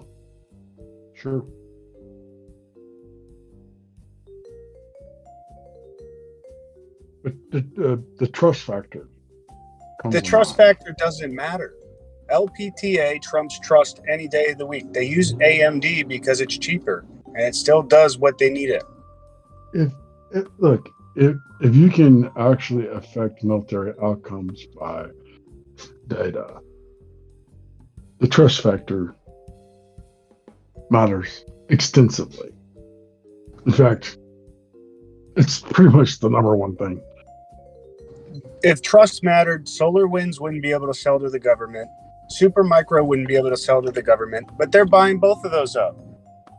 Mm-hmm. Yeah, well, we're past the nuclear age. They wouldn't buy any Chinese things made, but they still buy it all, man. Like, it all depends on price. That's it.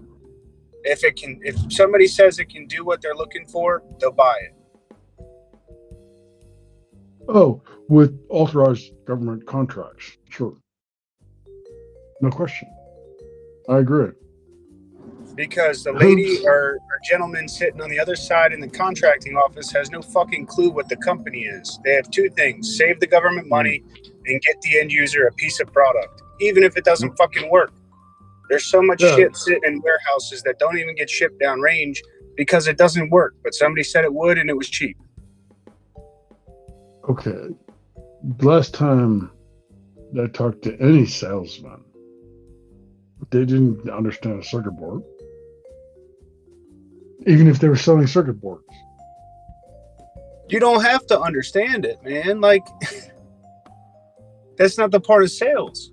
Oh, to win the game, you absolutely have to understand how it works.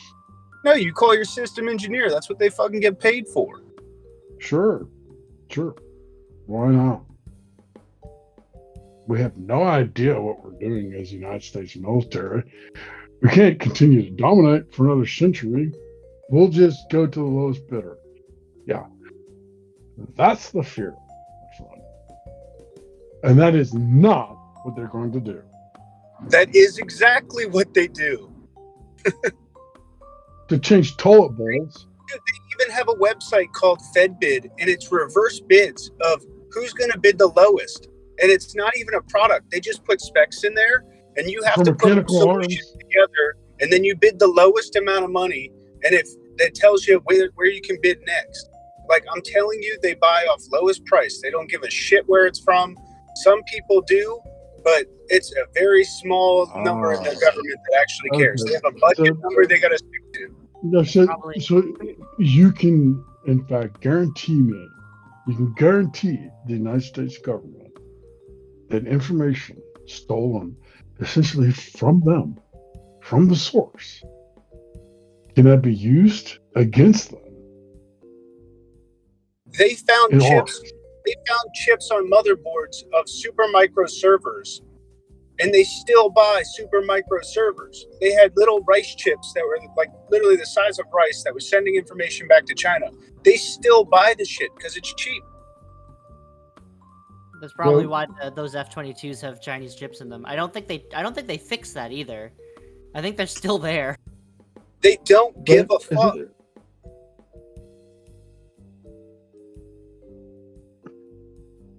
Okay, wow. Let's just say that nobody gives a fuck. In which case, who would you place your trust in? I don't care about trust, man. Who's going to pay me the most money?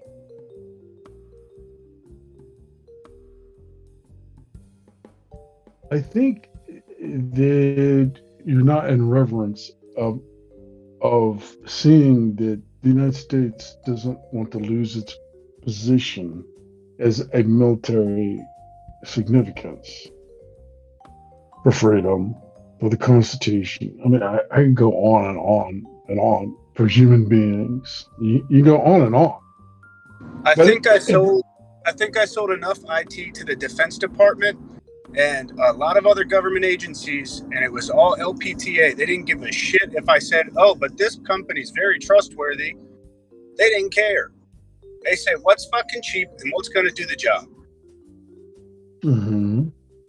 I mean, I don't think the U.S. would have one of the most technologically standing militaries without, some cutbacks, right? You can't have the best of the best and also have the largest technologically standing military.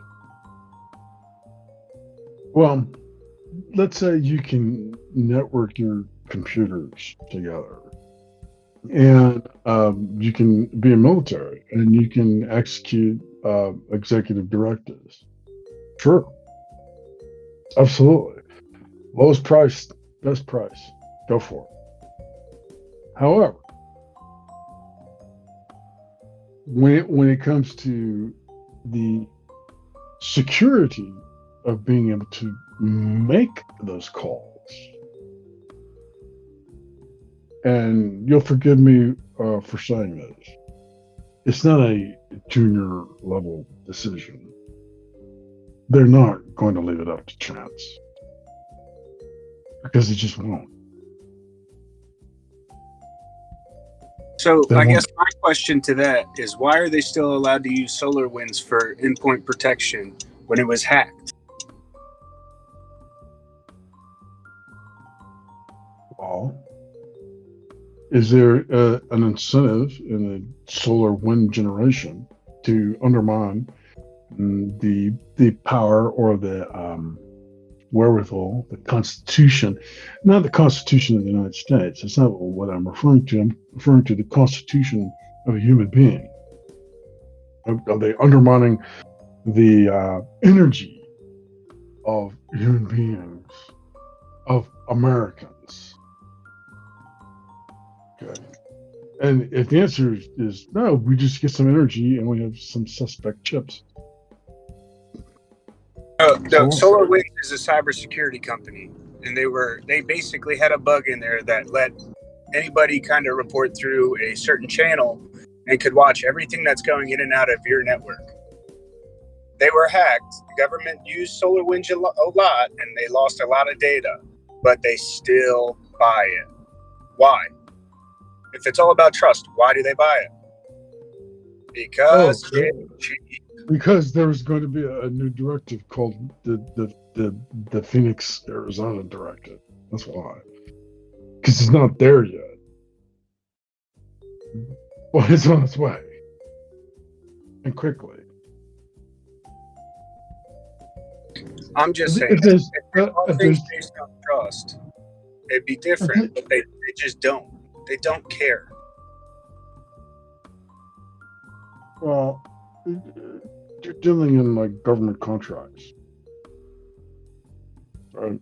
So, look, I'm not going to get myself into trouble, but government secrecy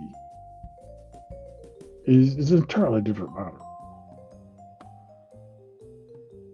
If they took no action, then they didn't suspect that any further action was going to be necessary. See, it's motivated by fear, not by results, not by the lowest bidder. Dude, we have hardware. That's a great thing. We have computers. They do great stuff. They can calculate armaments. I mean, I'm familiar with projects that are relatively classified. It has to do with heat signatures and how to determine what to shoot at. I'm not trying to be like the big balls on campus. What I'm saying is, if the transaction went through, then it went through. There's not a perceived risk. But that's not the market of tomorrow. There's always a perceived risk factor, but in the end of the day, if they have $100,000 and you can get them something that can do exactly what they asked for $100,000, they're going to buy it. They don't care if it's trustworthy or not, because the trustworthy product's $300,000. They can't afford it anyway, and they need something to fulfill an initiative, so they just buy it. Right. Well, we have. Just keep in mind that the defense budget has been quite high for the past 15 years, and there's no better way to extend it other than to maintain the security of being the highest power. If you're the Department of Defense in the United States, the only essential thing that you're going to invest in is something that necessitates that you continue to be the highest power.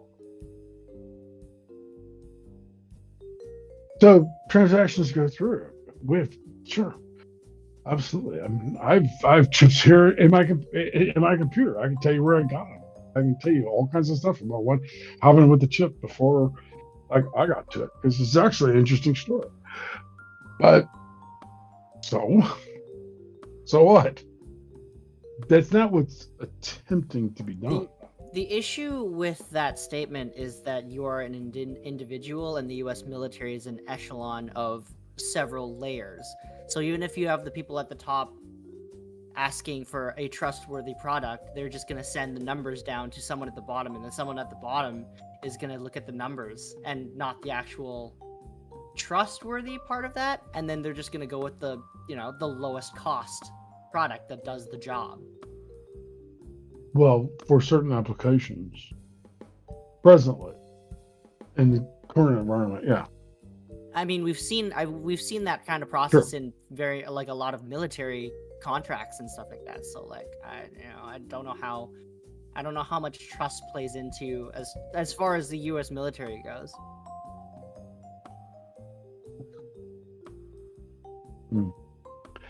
I hope that on a side note, I hope that you guys are relatively young, so that you can see me later on, just as a learning experience.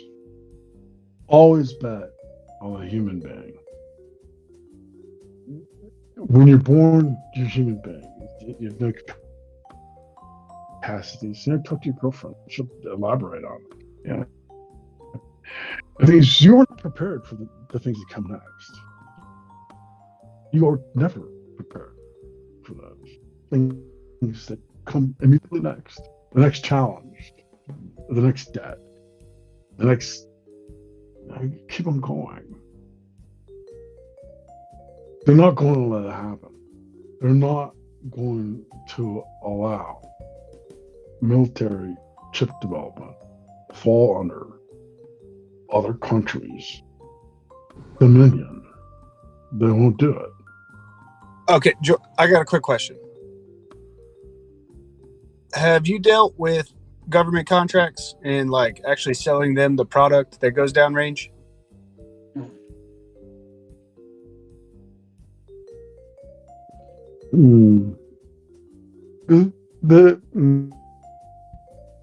How do I do this without I can tell you. Just it's a yes or no. I mean, because no, for me it's not. Okay, so my father had the first degree in computer science. My father also had the first company in artificial intelligence. My father had been employed by the Department of Defense by about 25 years. And he was solicited to join the CIA and the FBI. Okay, because he studied Chinese and he could read Chinese. And he studied Russian. I don't know, my parents are geeks, what I tell you. So all of his stuff is classified. His projects were in terms of categorizing subjects. So the subject, I don't know if you introduced the word cup to a computer, it could be the World Cup, it could be the Stanley Cup, that's hockey, or it could be a coffee cup. It could be any number of cups. The design is intended to, number one, find out through interaction what kind of cup you're talking about. And then number two, decide if such subject already exists. And if it already exists, then it then files it there, and then it'll start building a database based on the rest of your interaction. It forever determines if it was correct or not about ascertaining what you meant about a cup.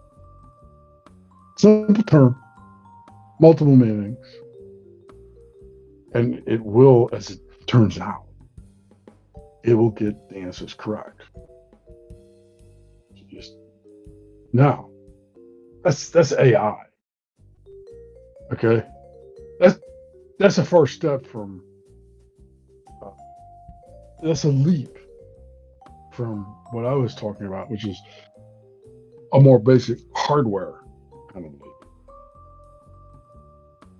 So, just so you know, I grew up all around this. Everywhere I looked, this is where it was. Everywhere. Every single person I come in contact with is just superly overeducated. They're not going to let simple hardware, okay, come from in today's macro political landscape. They're not going to let that hardware come to the country any longer. Man, they're just not going to do it. So, can I give you a little backstory of what facilitates a product being TAA, which is a Trade Agreement Act, and that's from a country that we trust. Technically, 95% of that product can be produced in China as long as it's manufactured and put together, or just put together in a different country that we trust. It's considered TAA, which the government will buy. No questions asked. All that product comes from China. It's just put together in Taiwan and shipped. So what variety of processors are we talking about? Like, let's take a laptop for instance, right? All right, hold on. And now listen. If I wanted to do a really disruptive kind of type of thing, I could challenge you on your knowledge of circuit boards. But I don't care about a circuit board. What I'm saying is they can make the whole thing in China as long as it's put together in Taiwan. It's TAA. There's a lot going on in a circuit board. A lot. This is their concern. Is what's going on overall on the circuit board. If it can collect data, okay, and you're freely emitting RF, radio frequency, cell phone, CB radios, radio transmitter, ham radio, almost anything, then it can be gotten almost anywhere. That's the point. Not who bought and sold something last week. That's not the point that I'm making. The point that I'm making is it's complex enough to essentially bring extremely highbrow individual into play, and just some certain questions that even they can't answer.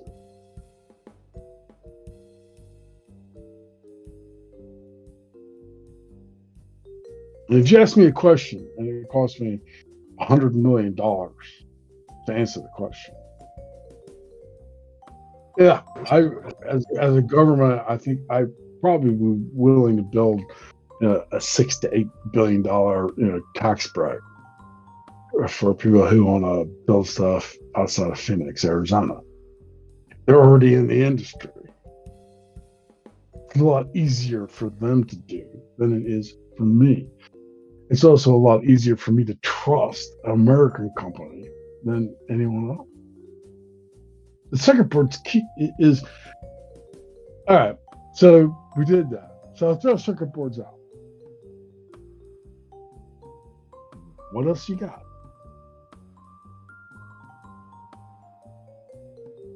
That's not going to be done till what?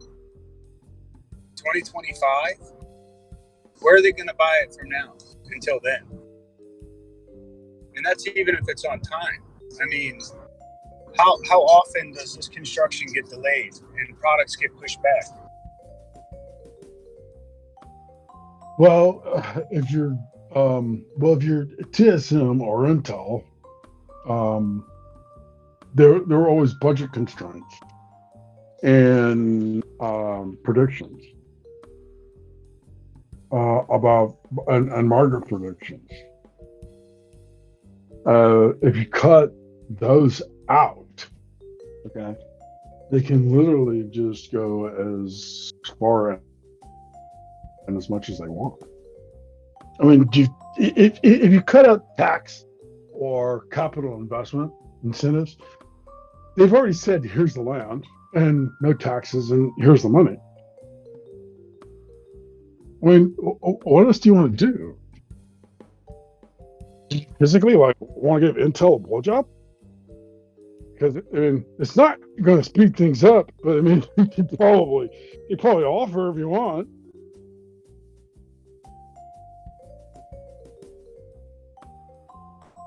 It's real simple.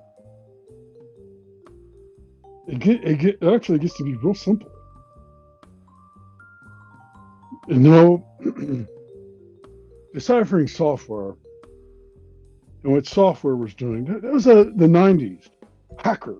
Well, let's make some movies and we'll put the word hackers into it. Okay. That's software. That's the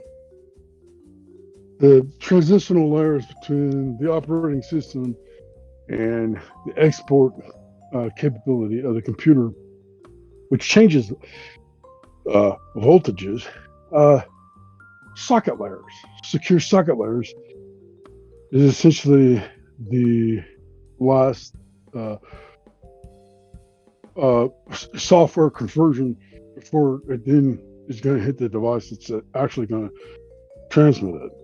I might be missing one or two things there, but SSL, when you do if you've ever well, that's just the way it works.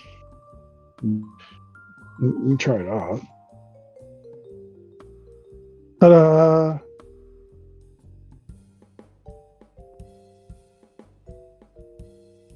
I don't want to be the reason for you guys' like fortune. That's not what I'm saying. What I'm saying is it's going to happen. With the beautiful explosion of computers, we're now going to have a contraction. And we're going to very closely guard hardware development.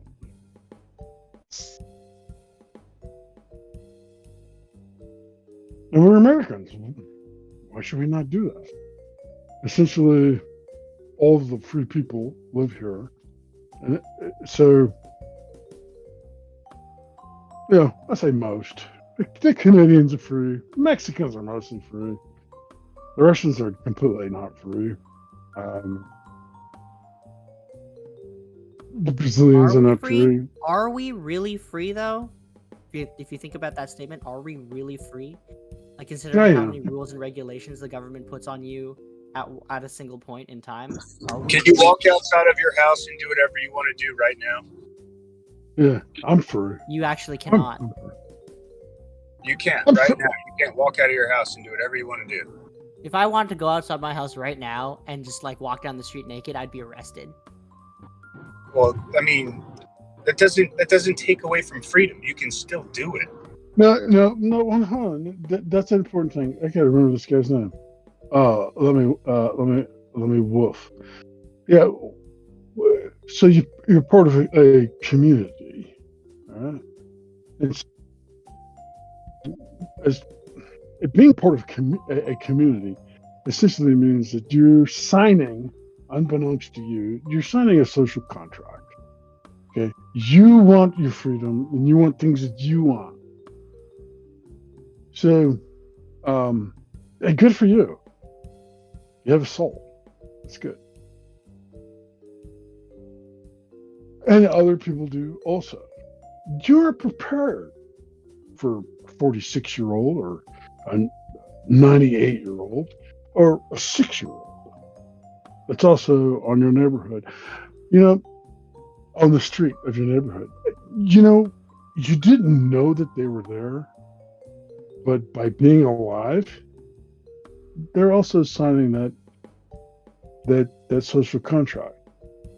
They're accepting you as a participant, almost a friend, really. And so you should accept them. You should see what prevails in their minds. What is it that they think about? Not how they. I always hate this part. Not how they see you, but how do they see their environment? And if you're like a naked guy, like walking down the street, I wouldn't get a rise out of it. I wouldn't message anybody. Like, what guy in America doesn't want to be naked going down the street doing something, right?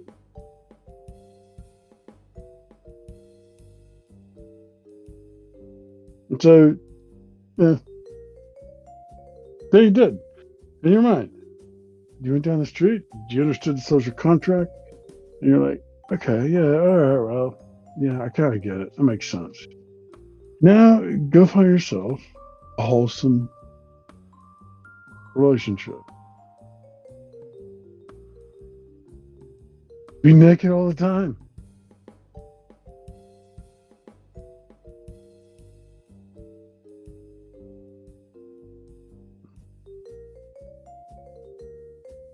You stop testing yourself, stop testing like the rest of us. You just discover where you are. Environment as teacher. Okay? The environment as teacher. There you go. Hey, Georgia, can you invite Professional up? Man, I tried my best, but I couldn't hear that. Can you invite Professional up? They have their hand out down there. Yeah. Apparently, I've been endowed with this capability. Yes. I don't know why I have this capability. Because you're always on here. And we love you. I probably, I just suggested it, but whoever put out that Costco play this morning for some short ups on the before earnings, kicking ass, man. I entered a Costco position this morning. I think it's up about 110% right now. I think that might have been Gino. I could be wrong though.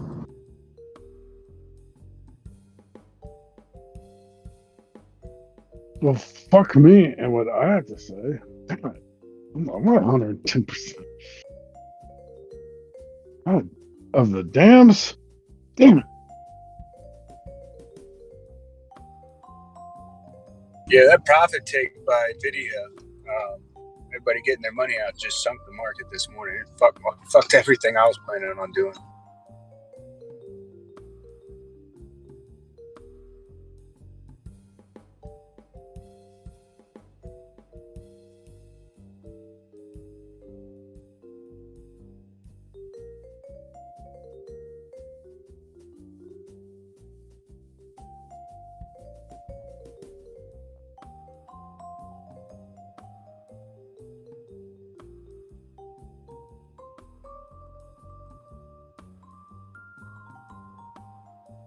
Let me wolf. You're in Canada? That's why. Yeah, I'm pretty sure that Canada's a third world country at this point. I'm not even gonna lie. Cheers to the king, baby. Fuck that guy. Yeah, that guy? Yeah, fuck that guy.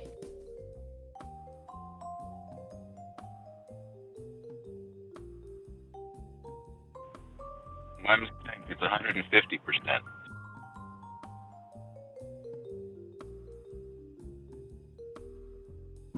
That's a good day for you.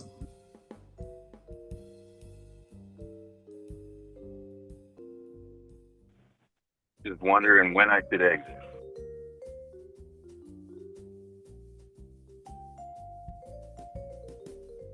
I believe the play was to get out before earnings, so maybe later in the day, just set a stop loss and kind of monitor it. Take it when you're ready. Yeah. Just based on the drop this morning, the 500 call was like $100 or $1 contract, something like that. Looks like it rebounded throughout the day. No, I mean, I don't buy calls thinking it's ever going to get there. I usually just swing them once I get to my kind of where I feel comfortable taking profits. I take them. That's fair. So if like there's upward pressure on a stock, then I'll buy like the next strike up or another strike up, depending on the premium and price. Let it run up 20, 30, 40%, take my profits, and I fuck all, go where it wants to go after that.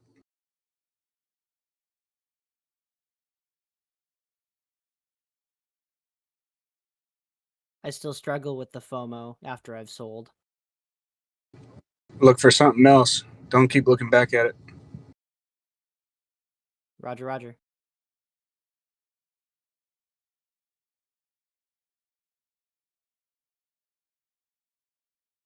Hindsight's always 20/20, man. Never let a green trade turn red.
It was a 5:30 call with a June 2 expiration, and the only thing pushing it up right now is the IV's been climbing since I.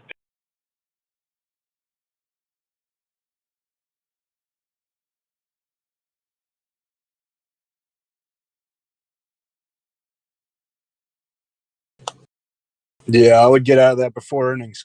You're going to get crushed in IV by tomorrow. Might as well donate the money if you keep it.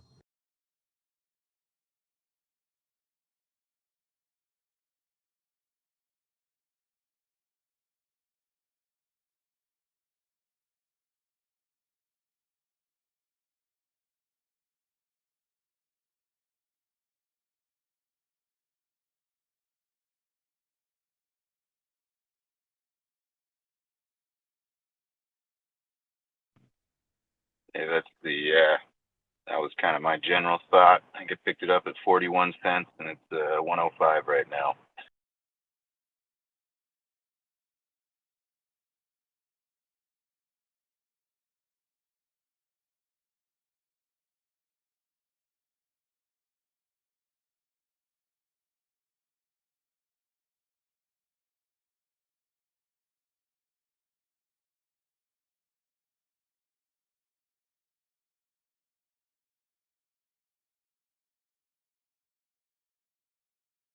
It's we have some penetrating going on. Successful penetrating. It's truly gone up just because of the volatility, though.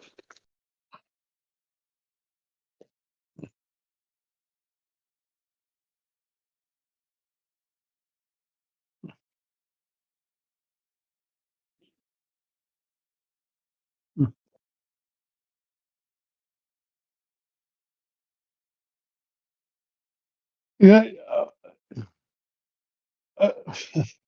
Okay, I'll do a story of penetrating stocks.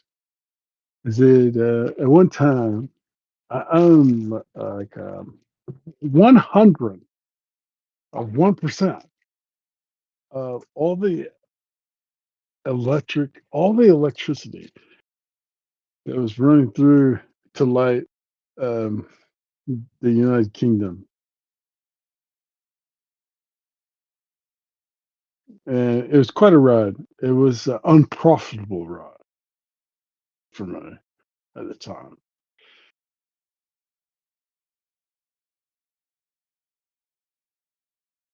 So just be careful.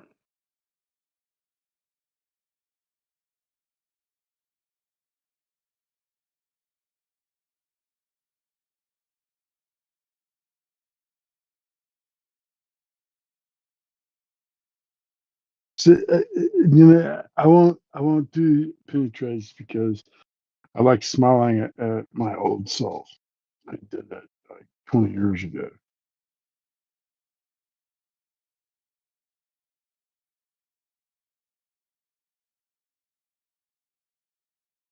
Mm.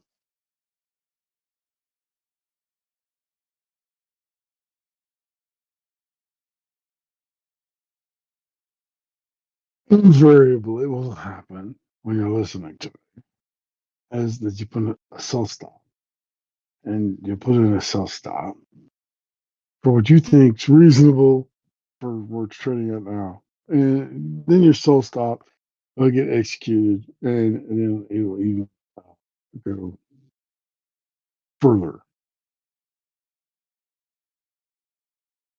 Go figure. Yeah.